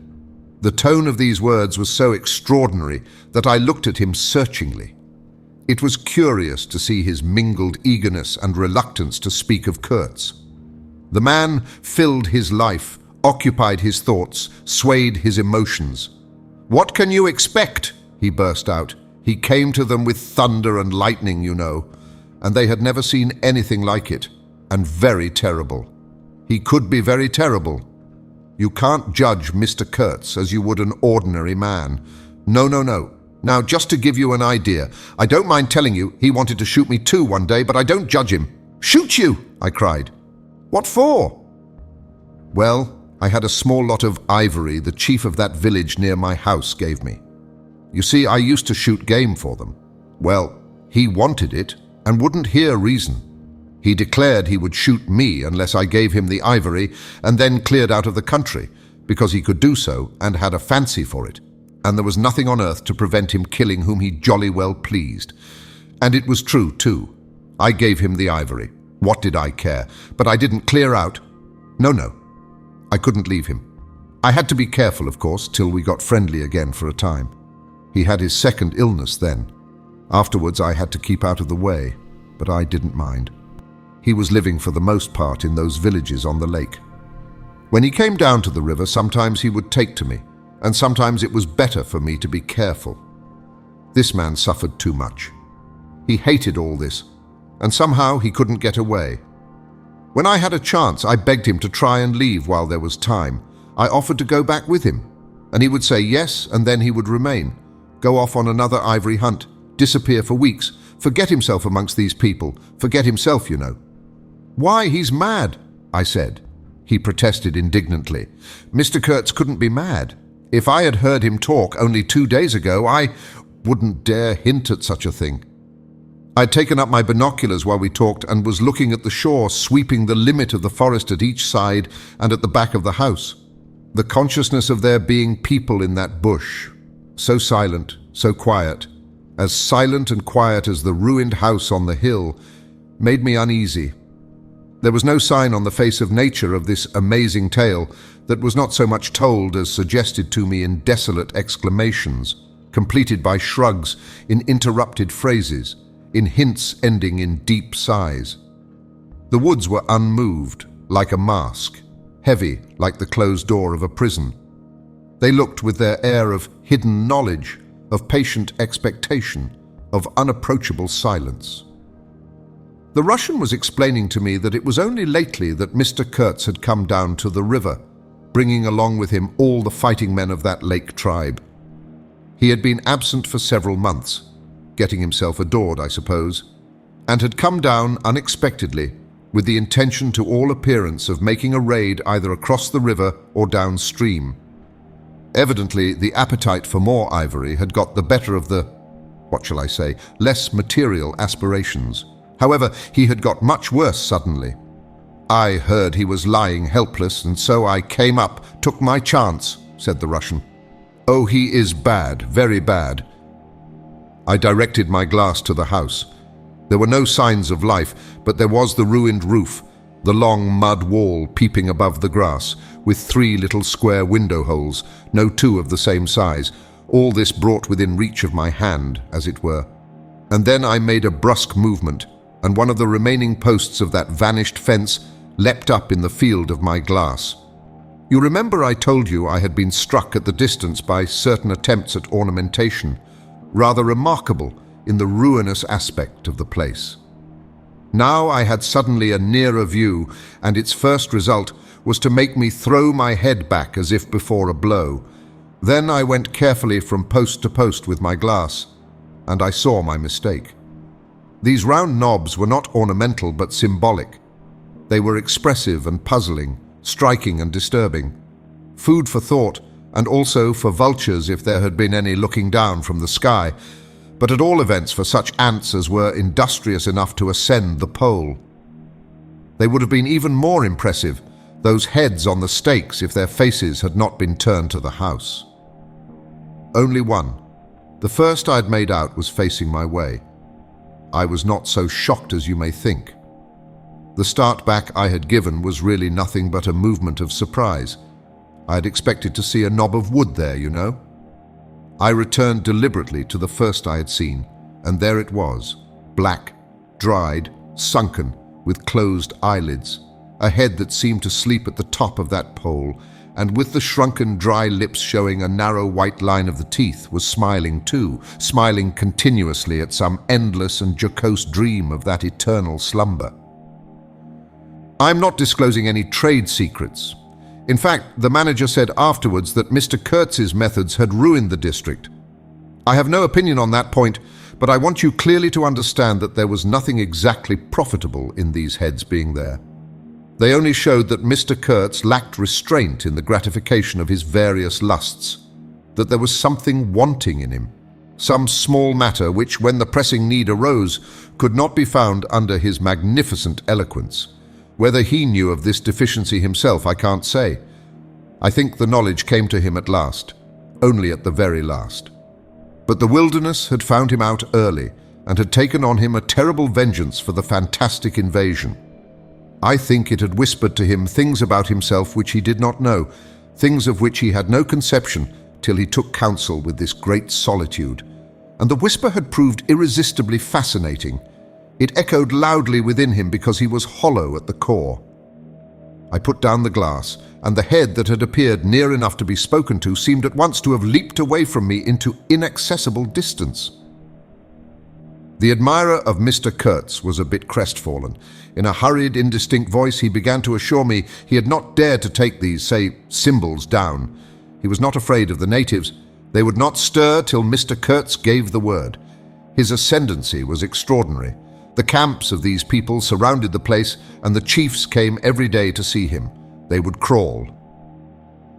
"I don't want to know anything of the ceremonies used when approaching Mr. Kurtz," I shouted. Curious, this feeling that came over me that such details would be more intolerable than those heads drying on the stakes under Mr. Kurtz's windows.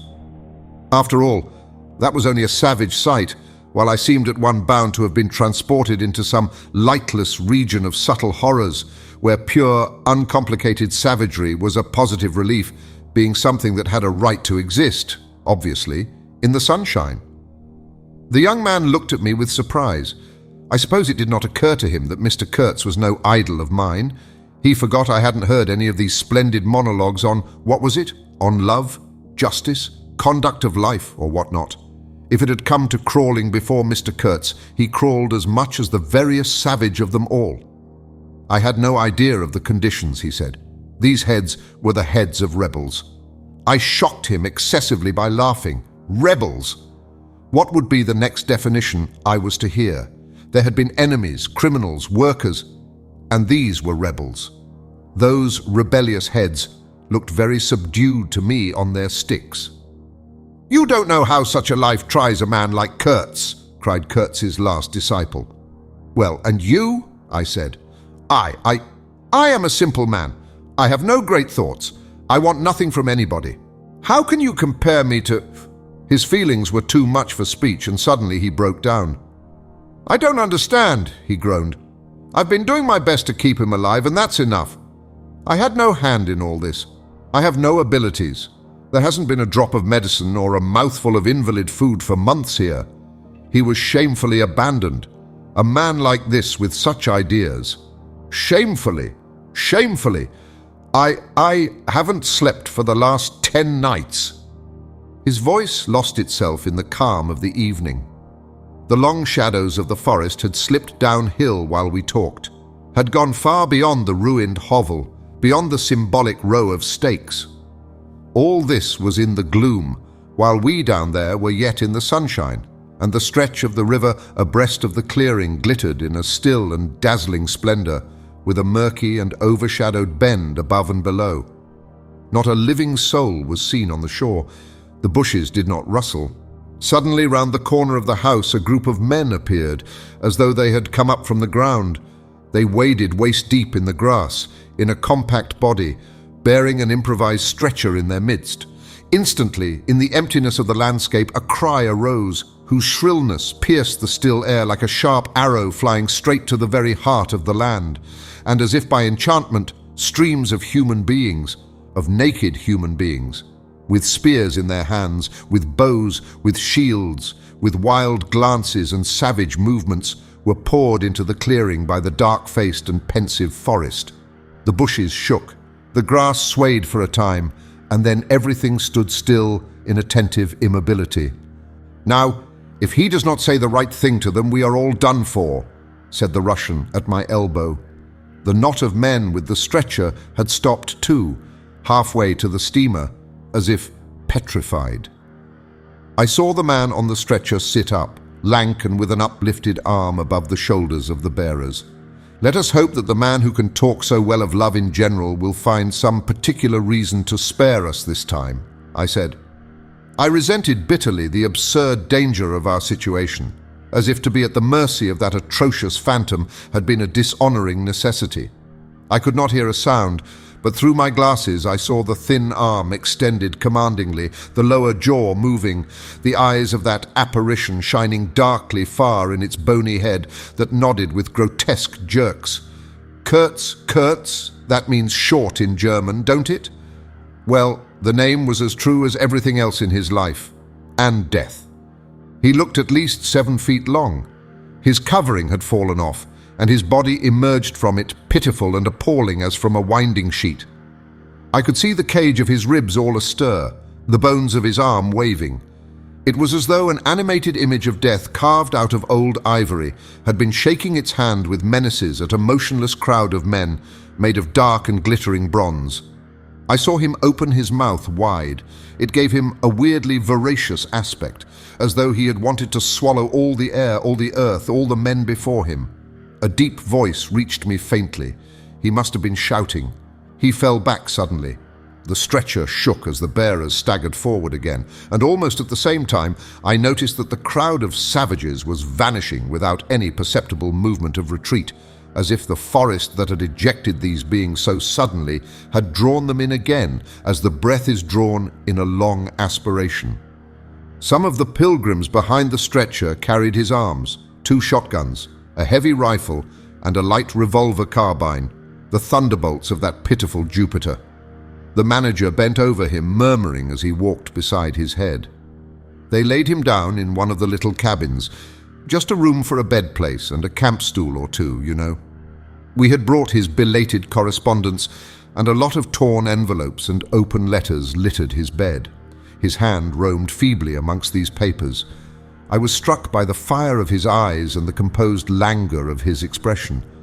It was not so much the exhaustion of disease. He did not seem in pain. This shadow looked satiated and calm, as though for the moment it had had its fill of all the emotions. He rustled one of the letters and, looking straight in my face, said, "I am glad." Somebody had been writing to him about me. These special recommendations were turning up again. The volume of tone he emitted without effort, almost without the trouble of moving his lips, amazed me. A voice. A voice! It was grave, profound, vibrating, while the man did not seem capable of a whisper. However, he had enough strength in him, factitious no doubt, to very nearly make an end of us, as you shall hear directly. The manager appeared silently in the doorway. I stepped out at once and he drew the curtain after me.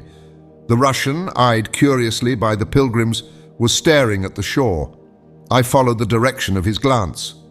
Dark human shapes could be made out in the distance, flitting indistinctly against the gloomy border of the forest, and near the river 2 bronze figures, leaning on tall spears, stood in the sunlight under fantastic headdresses of spotted skins, warlike and still in statuesque repose, and from right to left along the lighted shore moved a wild and gorgeous apparition of a woman. She walked with measured steps, draped in striped and fringed cloths, treading the earth proudly, with a slight jingle and flash of barbarous ornaments.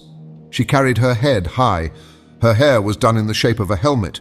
She had brass leggings to the knee, brass wire gauntlets to the elbow, a crimson spot on her tawny cheek, innumerable necklaces of glass beads on her neck, bizarre things, charms, gifts of witchmen that hung about her, glittered and trembled at every step. She must have had the value of several elephant tusks upon her. She was savage and superb, wild-eyed and magnificent. There was something ominous and stately in her deliberate progress.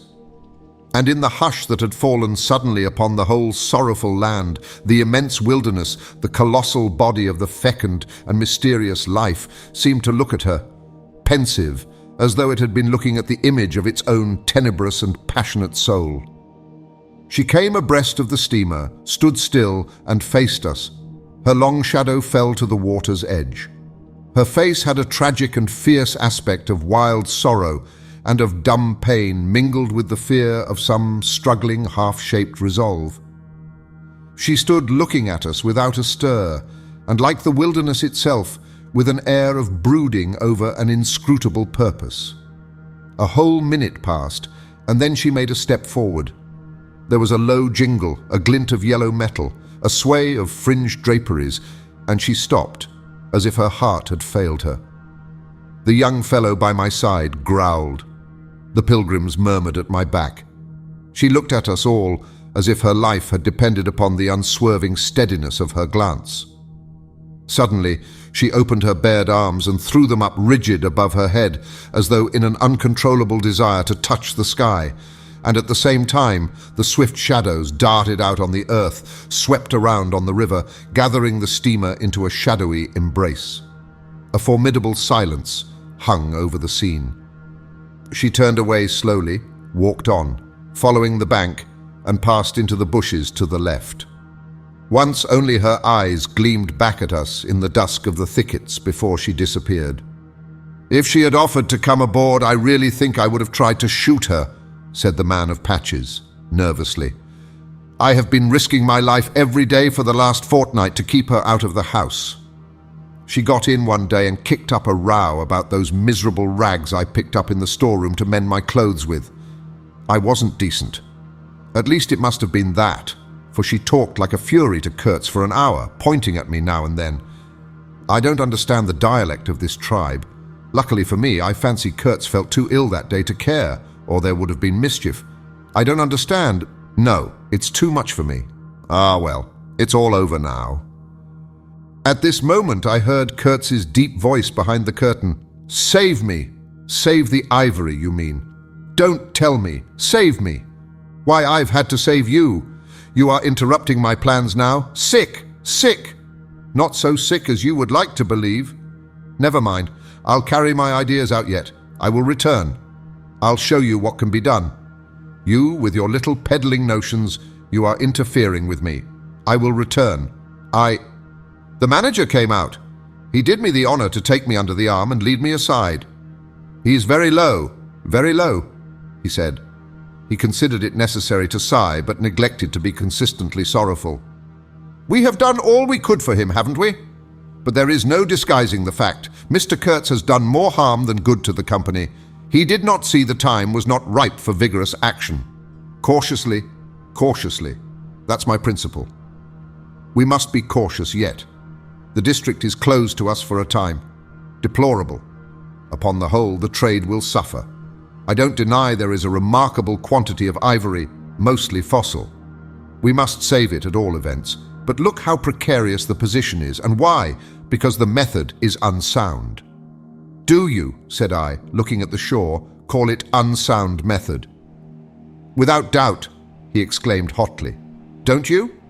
"No method at all," I murmured after a while. "Exactly," he exulted. "I anticipated this. Shows a complete want of judgment. It is my duty to point it out in the proper quarter." "Oh," said I, "that fellow, what's his name? The brickmaker will make a readable report for you." He appeared confounded for a moment. It seemed to me I had never breathed an atmosphere so vile, and I turned mentally to Kurtz for relief, positively for relief. "Nevertheless, I think Mr. Kurtz is a remarkable man," I said with emphasis. He started, dropped on me a heavy glance, said very quietly, "He was," and turned his back on me. My hour of favor was over. I found myself lumped along with Kurtz as a partisan of methods for which the time was not ripe. I was unsound. But it was something to have at least a choice of nightmares. I had turned to the wilderness, really, not to Mr. Kurtz, who, I was ready to admit, was as good as buried. And for a moment it seemed to me as if I also were buried in a vast grave full of unspeakable secrets. I felt an intolerable weight oppressing my breast, the smell of the damp earth, the unseen presence of victorious corruption, the darkness of an impenetrable night. The Russian tapped me on the shoulder. I heard him mumbling and stammering something about a brother seaman couldn't conceal, knowledge of matters that would affect Mr. Kurtz's reputation. I waited. For him, evidently, Mr. Kurtz was not in his grave. I suspect that for him, Mr. Kurtz was one of the immortals. "Well," said I at last, "speak out. As it happens, I am Mr. Kurtz's friend, in a way." He stated with a good deal of formality that, had we not been of the same profession, he would have kept the matter to himself without regard to consequences. He suspected there was an active ill will towards him on the part of these white men that— "You are right," I said, remembering a certain conversation I had overheard. "The manager thinks you ought to be hanged." He showed a concern at this intelligence which amused me at first. "I'd better get out of the way quietly," he said earnestly. "I can do no more for Kurtz now, and they would soon find some excuse. What's to stop them? There's a military post 300 miles from here." "Well, upon my word," said I, "perhaps you'd better go if you have any friends amongst the savages nearby." "Plenty," he said. "They are simple people, and I want nothing, you know." He stood, biting his lip then. "I don't want any harm to happen to these whites here, but of course I was thinking of Mr. Kurtz's reputation. But you are a brother seaman, and—" "All right," said I, after a time. "Mr. Kurtz's reputation is safe with me." I did not know how truly I spoke.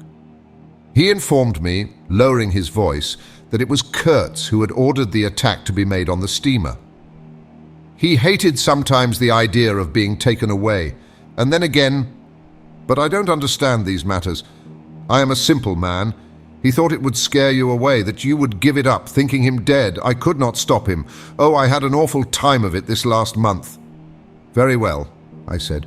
"He's all right now." "Yes," he muttered, not very convinced apparently. "Thanks," said I. "I shall keep my eyes open." "But quiet, eh?"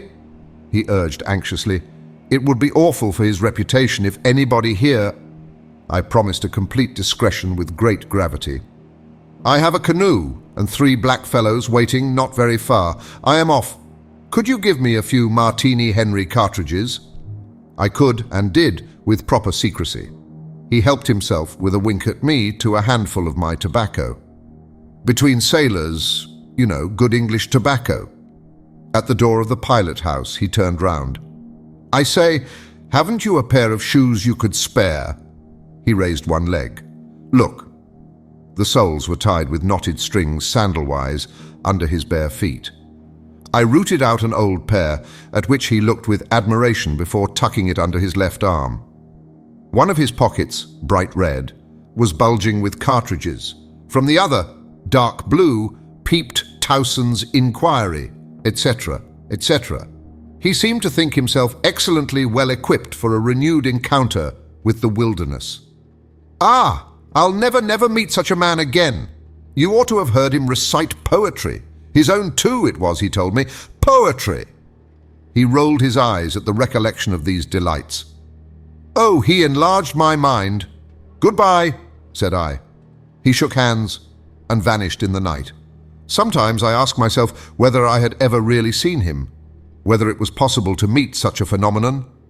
When I woke up shortly after midnight, His warning came to my mind with its hint of danger that seemed, in the starred darkness, real enough to make me get up for the purpose of having a look round. On the hill, a big fire burned, illuminating fitfully a crooked corner of the station house. One of the agents, with a picket of a few of our blacks, armed for the purpose, was keeping guard over the ivory.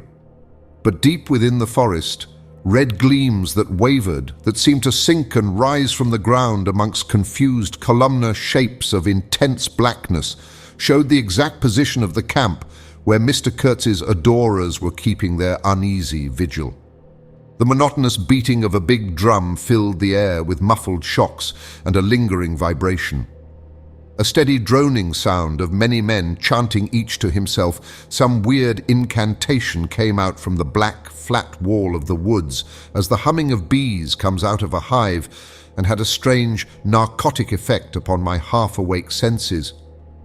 I believe I dozed off leaning over the rail till an abrupt burst of yells, an overwhelming outbreak of a pent-up and mysterious frenzy, woke me up in a bewildered wonder. It was cut short all at once, and the low droning went on with an effect of audible and soothing silence. I glanced casually into the little cabin. A light was burning within, but Mr. Kurtz was not there. I think I would have raised an outcry if I had believed my eyes, but I didn't believe them at first. The thing seemed so impossible. The fact is, I was completely unnerved by a sheer blank fright, pure abstract terror, unconnected with any distinct shape of physical danger. What made this emotion so overpowering was, how shall I define it, the moral shock I received, as if something altogether monstrous, intolerable to thought and odious to the soul, had been thrust upon me unexpectedly. This lasted, of course, the merest fraction of a second, and then the usual sense of commonplace, deadly danger, the possibility of a sudden onslaught and massacre, or something of the kind which I saw impending, was positively welcome and composing. It pacified me, in fact, so much that I did not raise an alarm. There was an agent buttoned up inside an ulster and sleeping on a chair on deck within 3 feet of me. The yells had not awakened him. He snored very slightly. I left him to his slumbers and leaped ashore. I did not betray Mr. Kurtz. It was ordered I should never betray him. It was written I should be loyal to the nightmare of my choice. I was anxious to deal with this shadow by myself alone, and to this day I don't know why I was so jealous of sharing with anyone the peculiar blackness of that experience. As soon as I got on the bank, I saw a trail, a broad trail through the grass. I remember the exultation with which I said to myself, "He can't walk, he is crawling on all fours. I've got him." The grass was wet with dew. I strode rapidly with clenched fists. I fancy I had some vague notion of falling upon him and giving him a drubbing. I don't know. I had some imbecile thoughts. The knitting old woman with the cat obtruded herself upon my memory as a most improper person to be sitting at the other end of such an affair. I saw a row of pilgrims squirting lead in the air out of Winchesters held to the hip. I thought I would never get back to the steamer, and imagined myself living alone and unarmed in the woods to an advanced age. Such silly things, you know. And I remember I confounded the beat of the drum with the beating of my heart, and was pleased at its calm regularity. I kept to the track, though, then stopped to listen. The night was very clear, a dark blue space sparkling with dew and starlight, in which black things stood very still. I thought I could see a kind of motion ahead of me. I was strangely cocksure of everything that night. I actually left the track and ran in a wide semicircle, I verily believe, chuckling to myself, so as to get in front of that stir, of that motion I had seen, if indeed I had seen anything.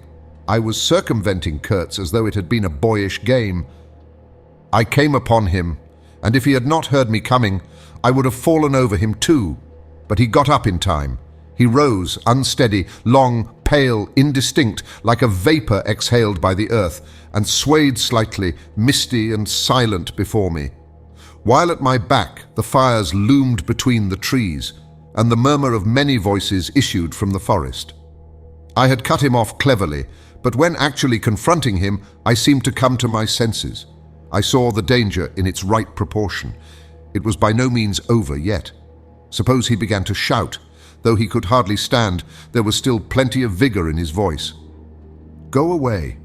Hide yourself," he said in that profound tone. It was very awful. I glanced back. We were within 30 yards from the nearest fire. A black figure stood up, strode on long black legs, waving long black arms across the glow.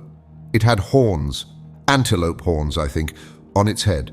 Some sorcerer, some witchman, no doubt. It looked fiend-like enough. "Do you know what you are doing?" I whispered. "Perfectly," he answered, raising his voice for that single word. It sounded to me far off and yet loud, like a hail through a speaking trumpet. If he makes a row, we are lost, I thought to myself. This clearly was not a case for fisticuffs, even apart from the very natural aversion I had to beat that shadow, this wandering and tormented thing. "You will be lost," I said, "utterly lost. One gets sometimes such a flash of inspiration, you know." I did say the right thing, though indeed he could not have been more irretrievably lost than he was at this very moment, when the foundations of our intimacy were being laid to endure even to the end, even beyond. "I had immense plans," he muttered irresolutely. "Yes," said I, "but if you try to shout, I'll smash your head with—" There was not a stick or a stone near. "I will throttle you for good," I corrected myself. "I was on the threshold of great things," he pleaded, in a voice of longing, with a wistfulness of tone that made my blood run cold. "And now for this stupid scoundrel. Your success in Europe is assured in any case," I affirmed steadily. I did not want to have the throttling of him, you understand, and indeed it would have been very little use for any practical purpose. I tried to break the spell, the heavy, mute spell of the wilderness that seemed to draw him to its pitiless breast by the awakening of forgotten and brutal instincts, by the memory of gratified and monstrous passions. This alone, I was convinced, had driven him out to the edge of the forest, to the bush, towards the gleam of fires, the throb of drums, the drone of weird incantations. This alone had beguiled his unlawful soul beyond the bounds of permitted aspirations. And don't you see, the terror of the position was not in being knocked on the head, though I had a very lively sense of that danger too, but in this, that I had to deal with a being to whom I could not appeal in the name of anything high or low. I had, even like the blacks, to invoke him himself, his own exalted and incredible degradation. There was nothing either above or below him, and I knew it. He had kicked himself loose of the earth. Confound the man, he had kicked the very earth to pieces. He was alone, and I before him did not know whether I stood on the ground or floated in the air. I've been telling you what we said, repeating the phrases we pronounced, but what's the good? They were common, everyday words, the familiar, vague sounds exchanged on every waking day of life. But what of that? They had behind them, to my mind, the terrific suggestiveness of words heard in dreams, of phrases spoken in nightmares. Soul, if anybody ever struggled with a soul, I am the man. And I wasn't arguing with a lunatic either. Believe me or not, his intelligence was perfectly clear, concentrated, it is true, upon himself with horrible intensity, yet clear. And therein was my only chance, barring, of course, the killing him there and then, which wasn't so good on account of unavoidable noise. But his soul was mad. Being alone in the wilderness, it had looked within itself, and by heavens, I tell you, it had gone mad. I had, for my sins, I suppose, to go through the ordeal of looking into it myself. No eloquence could have been so withering to one's belief in mankind as his final burst of sincerity. He struggled with himself, too. I saw it.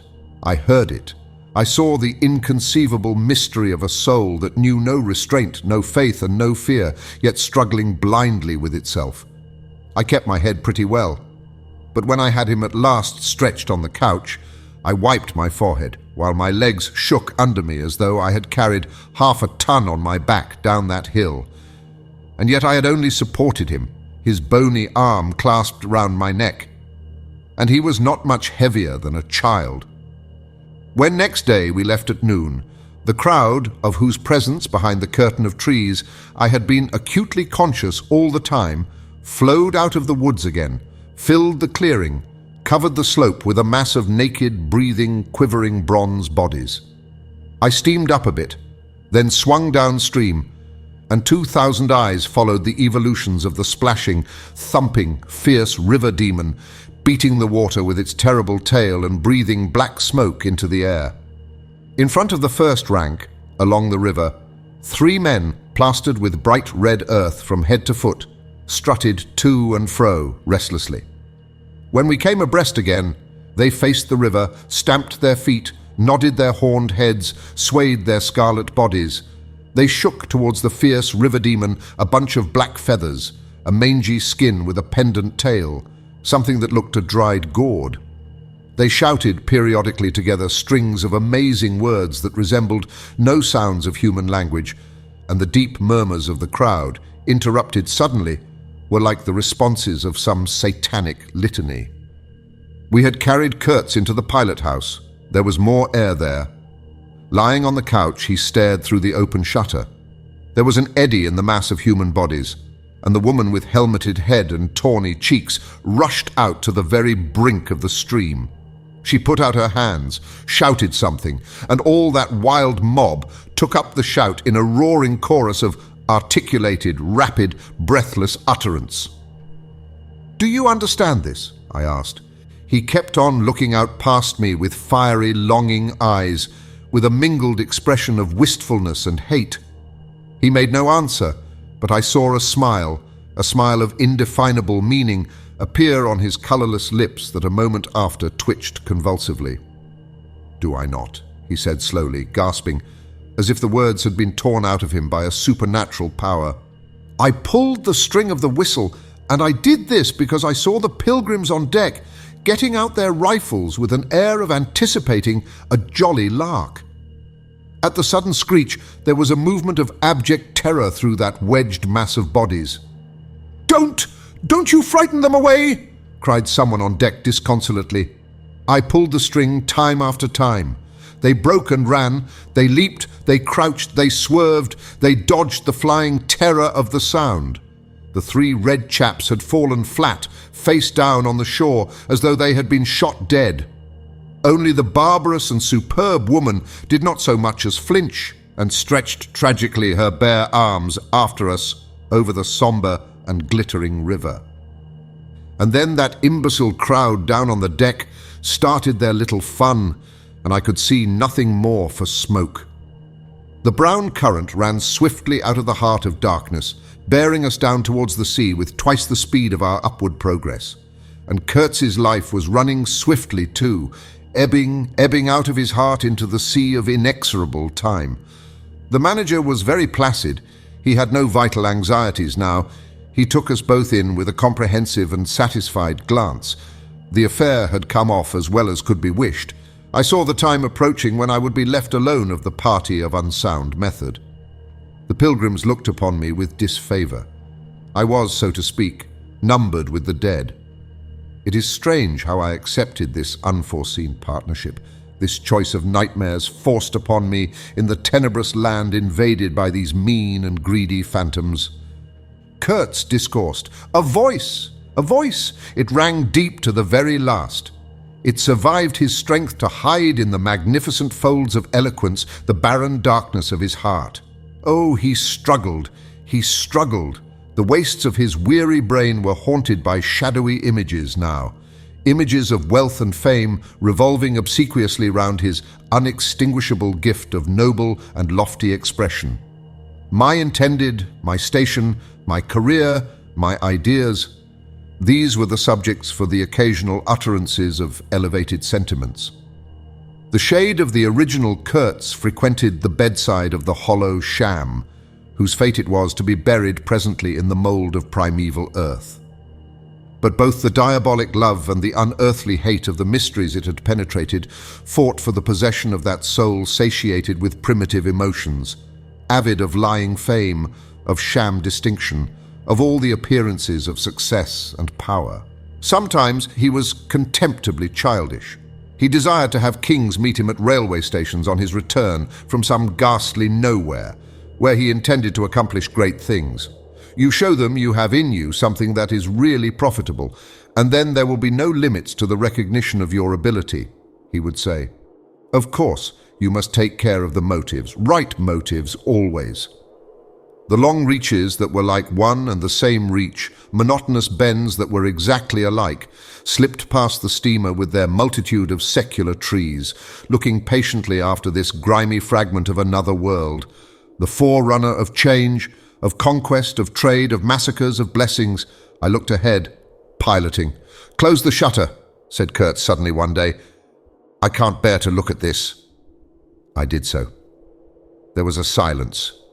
"Oh, but I will wring your heart yet," he cried at the invisible wilderness. We broke down, as I had expected, and had to lie up for repairs at the head of an island. This delay was the first thing that shook Kurtz's confidence. One morning he gave me a packet of papers and a photograph, the lot tied together with a shoestring. "Keep this for me," he said. "This noxious fool," meaning the manager, "is capable of prying into my boxes when I am not looking." In the afternoon I saw him. He was lying on his back with closed eyes, and I withdrew quietly, but I heard him mutter, "Live rightly, die, die." I listened. There was nothing more. Was he rehearsing some speech in his sleep, or was it a fragment of a phrase from some newspaper article? He had been writing for the papers, and meant to do so again, for the furthering of my ideas. It's a duty. His was an impenetrable darkness. I looked at him as you peer down at a man who is lying at the bottom of a precipice where the sun never shines. But I had not much time to give him, because I was helping the engine driver to take to pieces the leaky cylinders, to straighten a bent connecting rod, and in other such matters. I lived in an infernal mess of rust, filings, nuts, bolts, spanners, hammers, ratchet drills, things I abominate because I don't get on with them. I tended the little forge we fortunately had aboard. I toiled wearily in a wretched scrap heap, unless I had the shakes too bad to stand. One evening, coming in with a candle, I was startled to hear him say a little tremulously, "I am lying here in the dark waiting for death." The light was within a foot of his eyes. I forced myself to murmur, "Oh, nonsense," and stood over him as if transfixed. Anything approaching the change that came over his features I have never seen before and hope never to see again. Oh, I wasn't touched. I was fascinated. It was as though a veil had been rent. I saw on that ivory face the expression of somber pride, of ruthless power, of craven terror, of an intense and hopeless despair. Did he live his life again in every detail of desire, temptation, and surrender during that supreme moment of complete knowledge? He cried in a whisper at some image, at some vision. He cried out twice, a cry that was no more than a breath. "The horror! The horror!" I blew the candle out and left the cabin. The pilgrims were dining in the mess room, and I took my place opposite the manager, who lifted his eyes to give me a questioning glance, which I successfully ignored. He leaned back, serene, with that peculiar smile of his sealing the unexpressed depths of his meanness. A continuous shower of small flies streamed upon the lamp, upon the cloth, upon our hands and faces. Suddenly, the manager's boy put his insolent black head in the doorway and said in a tone of scathing contempt, "Mr. Kurtz, he dead!" All the pilgrims rushed out to see. I remained and went on with my dinner. I believe I was considered brutally callous. However, I did not eat much. There was a lamp in there. Light, don't you know, and outside it was so beastly dark. I went no more near the remarkable man who had pronounced a judgment upon the adventures of his soul on this earth. The voice was gone. What else had been there? But I am, of course, aware that next day the pilgrims buried something in a muddy hole. And then they very nearly buried me. However, as you see, I did not go to join Kurtz there and then. I did not. I remained to dream the nightmare out to the end and to show my loyalty to Kurtz once more. Destiny, my destiny, droll thing life is, that mysterious arrangement of merciless logic for a futile purpose. The most you can hope from it is some knowledge of yourself that comes too late, a crop of unextinguishable regrets. I have wrestled with death. It is the most unexciting contest you can imagine. It takes place in an impalpable greyness, with nothing underfoot, with nothing around, without spectators, without clamour, without glory, without the great desire of victory, without the great fear of defeat, in a sickly atmosphere of tepid skepticism, without much belief in your own right, and still less in that of your adversary. If such is the form of ultimate wisdom, then life is a greater riddle than some of us think it to be. I was within a hair's breadth of the last opportunity for pronouncement, and I found with humiliation that probably I would have nothing to say. This is the reason why I affirm that Kurtz was a remarkable man. He had something to say. He said it. Since I had peeped over the edge myself, I understand better the meaning of his stare, that could not see the flame of the candle, but was wide enough to embrace the whole universe, piercing enough to penetrate all the hearts that beat in the darkness. He had summed up. He had judged. The horror. He was a remarkable man. After all, this was the expression of some sort of belief. It had candor. It had conviction. It had a vibrating note of revolt in its whisper. It had the appalling face of a glimpsed truth, the strange commingling of desire and hate. And it is not my own extremity I remember best. A vision of greyness without form filled with physical pain, and a careless contempt for the evanescence of all things, even of this pain itself. No, it is his extremity that I seem to have lived through. True, he had made that last stride. He had stepped over the edge, while I had been permitted to draw back my hesitating foot. And perhaps in this is the whole difference. Perhaps all the wisdom and all truth and all sincerity are just compressed into that inappreciable moment of time in which we step over the threshold of the invisible. Perhaps I like to think my summing up would not have been a word of careless contempt. Better his cry. Much better. It was an affirmation, a moral victory paid for by innumerable defeats, by abominable terrors, by abominable satisfactions. But it was a victory. That is why I have remained loyal to Kurtz to the last, and even beyond, when a long time after I heard once more not his own voice, but the echo of his magnificent eloquence, thrown to me from a soul as translucently pure as a cliff of crystal. No, they did not bury me, though there is a period of time which I remember mistily, with a shuddering wonder, like a passage through some inconceivable world that had no hope in it and no desire.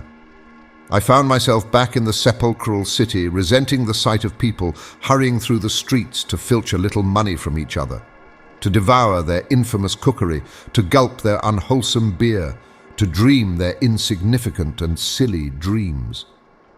They trespassed upon my thoughts. They were intruders whose knowledge of life was to me an irritating pretense, because I felt so sure they could not possibly know the things I knew.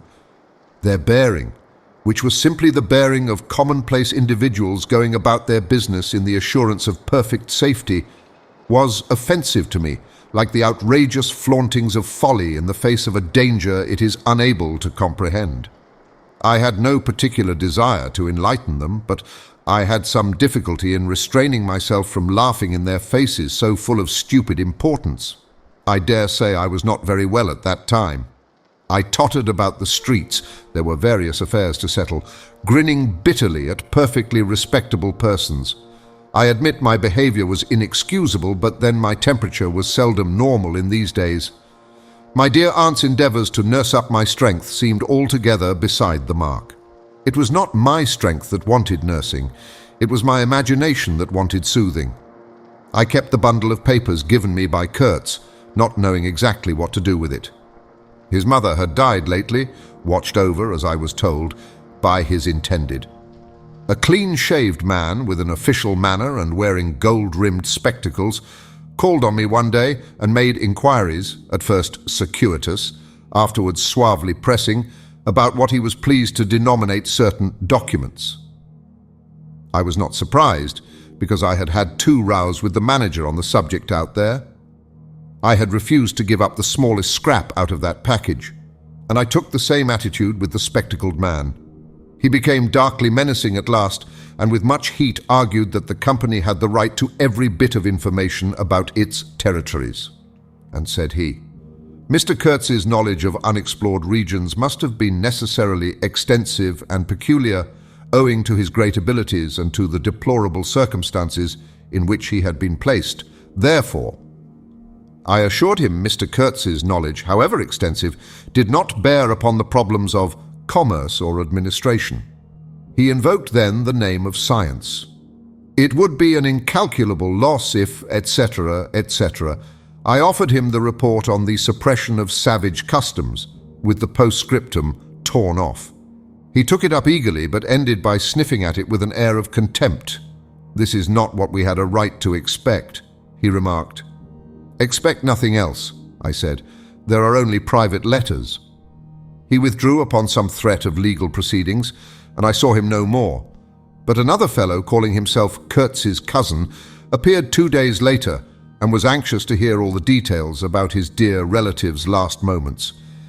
Incidentally, he gave me to understand that Kurtz had been essentially a great musician.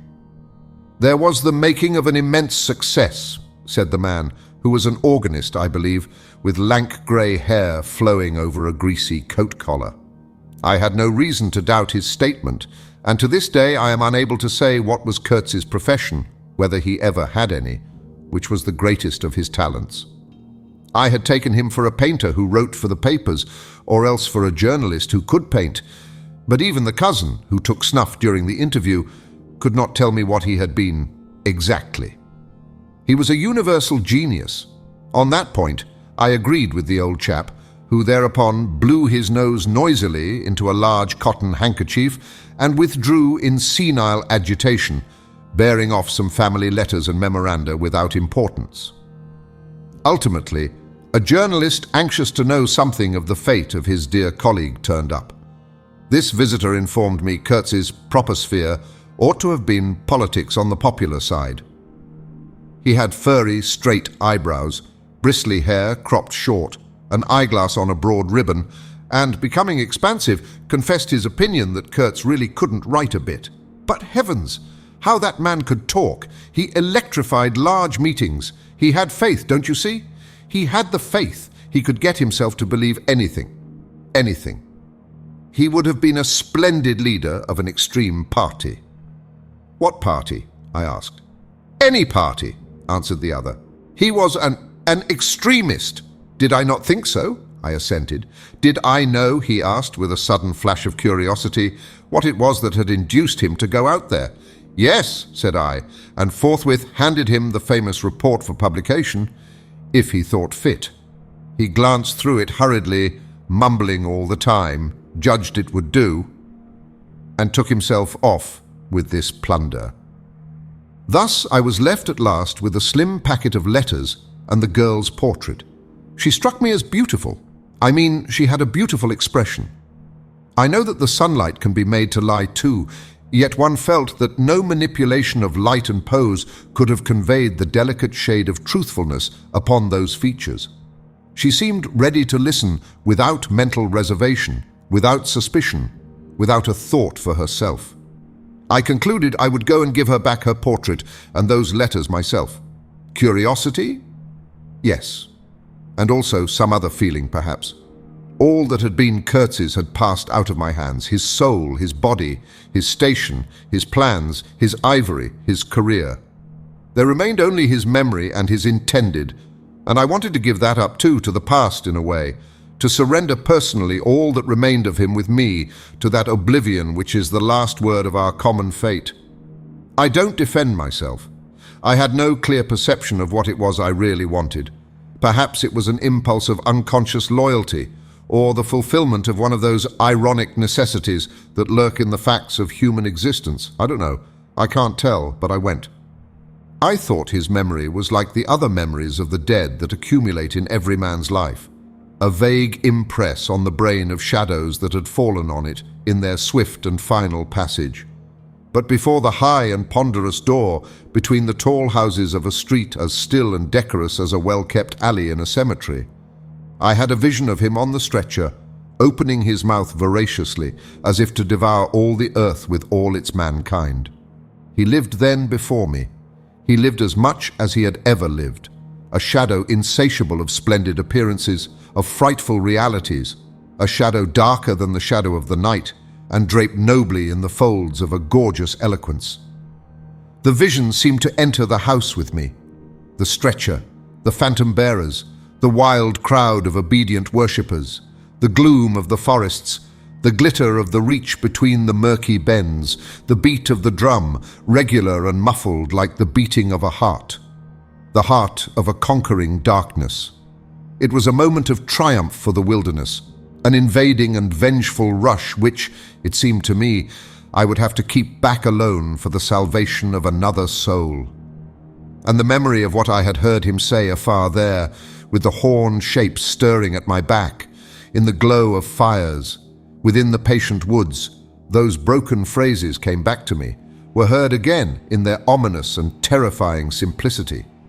I remembered his abject pleading, his abject threats, the colossal scale of his vile desires, the meanness, the torment, the tempestuous anguish of his soul.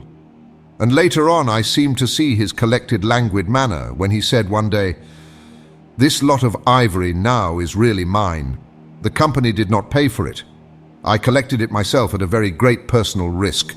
I'm afraid they will try to claim it as theirs, though. It is a difficult case. What do you think I ought to do?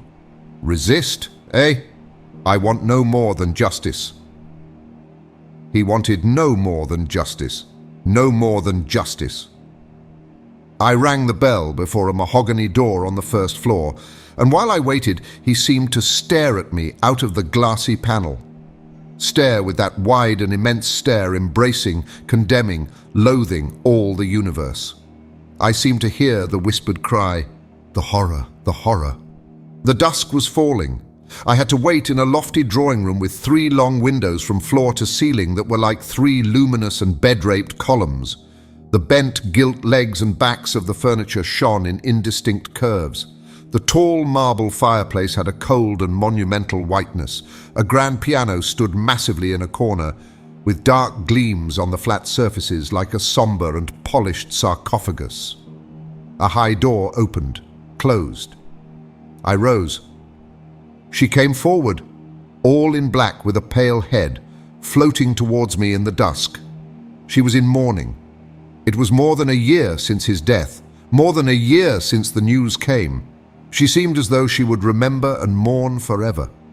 She took both my hands in hers and murmured, "I had heard you were coming." I noticed she was not very young, not girlish. She had a mature capacity for fidelity, for belief, for suffering. The room seemed to have grown darker, as if all the sad light of the cloudy evening had taken refuge on her forehead. This fair hair, this pale visage, this pure brow seemed surrounded by an ashy halo from which the dark eyes looked out at me. Their glance was guileless, profound, confident, and trustful. She carried her sorrowful head as though she were proud of that sorrow, as though she would say, I alone know how to mourn for him as he deserves." But while we were still shaking hands, such a look of awful desolation came upon her face that I perceived she was one of those creatures that are not the playthings of time. For her, he had died only yesterday. And by Jove, the impression was so powerful that for me too he seemed to have died only yesterday, nay, this very minute. I saw her and him in the same instant of time, his death and her sorrow. I saw her sorrow in the very moment of his death. Do you understand? I saw them together. I heard them together. She had said with a deep catch of the breath, "I have survived," while my strained ears seemed to hear distinctly, mingled with her tone of despairing regret, the summing up whisper of his eternal condemnation. I asked myself what I was doing there, with a sensation of panic in my heart, as though I had blundered into a place of cruel and absurd mysteries not fit for a human being to behold. She motioned me to a chair. We sat down. I laid the packet gently on the little table, and she put her hand over it. "You knew him well," she murmured after a moment of mourning silence. "Intimacy grows quickly out there," I said. I knew him as well as it is possible for one man to know another." "And you admired him," she said. "It was impossible to know him and not to admire him, was it?" "He was a remarkable man," I said unsteadily. Then, before the appealing fixity of her gaze that seemed to watch for more words on my lips, I went on, "It was impossible not to." "Love him," she finished eagerly, silencing me into an appalled dumbness.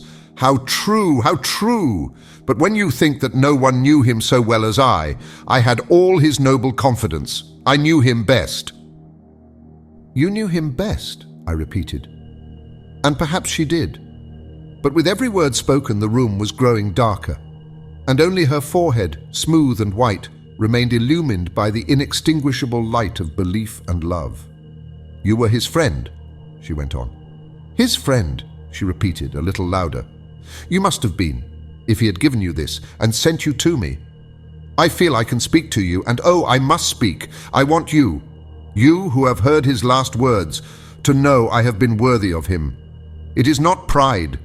Yes, I am proud to know I understood him better than anyone on earth. He told me so himself. And since his mother died, I have had no one to... I listened. The darkness deepened. I was not even sure whether he had given me the right bundle. I rather suspect he wanted me to take care of another batch of his papers, which, after his death, I saw the manager examining under the lamp, and the girl talked, easing her pain in the certitude of my sympathy. She talked as thirsty men drink. I had heard that her engagement with Kurtz had been disapproved by her people. He wasn't rich enough or something. And indeed, I don't know whether he had not been a pauper all his life. He had given me some reason to infer that it was his impatience of comparative poverty that drove him out there. Who was not his friend who had heard him speak once? She was saying. He drew men towards him by what was best in them. She looked at me with intensity. "It is the gift of the great," she went on, and the sound of her low voice seemed to have the accompaniment of all the other sounds full of mystery, desolation and sorrow I had ever heard. The ripple of the river, the soughing of the trees swayed by the wind, the murmurs of the crowds, the faint ring of incomprehensible words cried from afar, the whisper of a voice speaking from beyond the threshold of an eternal darkness. "But you have heard him! You know!" she cried. "Yes, I know," I said with something like despair in my heart, but bowing my head before the faith that was in her, before that great and saving illusion that shone with an unearthly glow in the darkness, in the triumphant darkness from which I could not have defended her, from which I could not even defend myself. "What a loss to me, to us," she corrected herself with beautiful generosity, then added in a murmur, "to the world." By the last gleams of twilight, I could see the glitter of her eyes full of tears that would not fall. "I have been very happy, very fortunate, very proud," she went on. "Too fortunate, too happy for a little while, and now I am unhappy for life." She stood up. Her fair hair seemed to catch all the remaining light in a glimmer of gold. I rose too. "And of all this," she went on mournfully, "of all his promise and of all his greatness, of his generous mind, of his noble heart, nothing remains, nothing but a memory. You and I, we shall always remember him," I said hastily. "No," she cried. "It is impossible that all this should be lost, that such a life should be sacrificed to leave nothing but sorrow. You know what vast plans he had. I knew of them too. I could not perhaps understand, but others knew of them. Something must remain.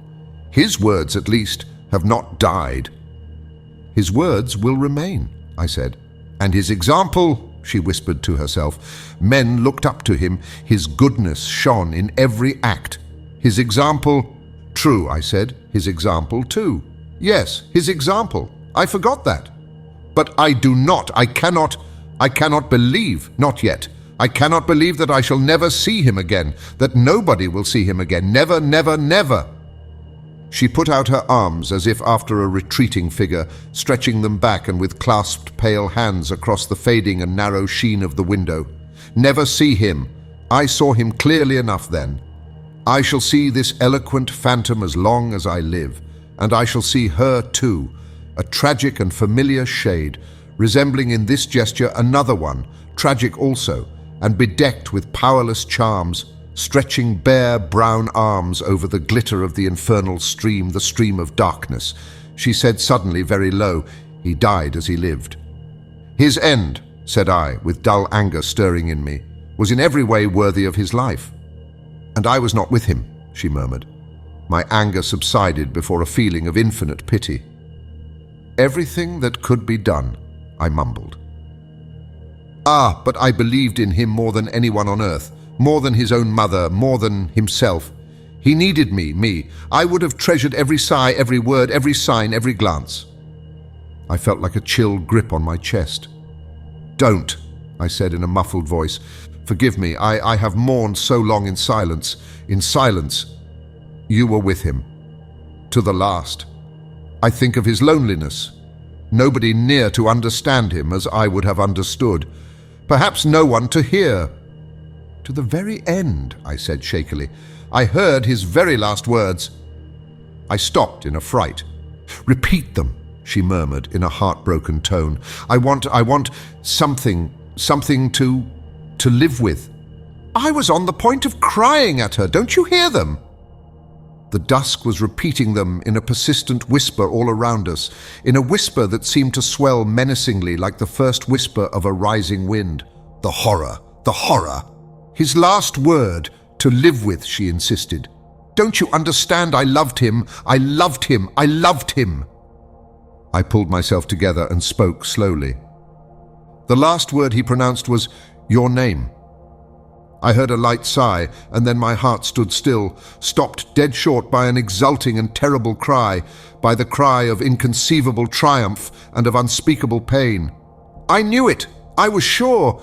She knew, she was sure. I heard her weeping. She had hidden her face in her hands. It seemed to me that the house would collapse before I could escape, that the heavens would fall upon my head. But nothing happened. The heavens do not fall for such a trifle. Would they have fallen, I wonder, if I had rendered Kurtz that justice which was his due? Hadn't he said he wanted only justice? But I could not tell her. It would have been too dark altogether. Marlowe ceased and sat apart, indistinct and silent, in the pose of a meditating Buddha. Nobody moved for a time. "We have lost the first of the ebb," said the director suddenly. I raised my head. The offing was barred by a black bank of clouds, and the tranquil waterway leading to the uttermost ends of the earth flowed somber under an overcast sky, seemed to lead into the heart of an immense darkness. The end.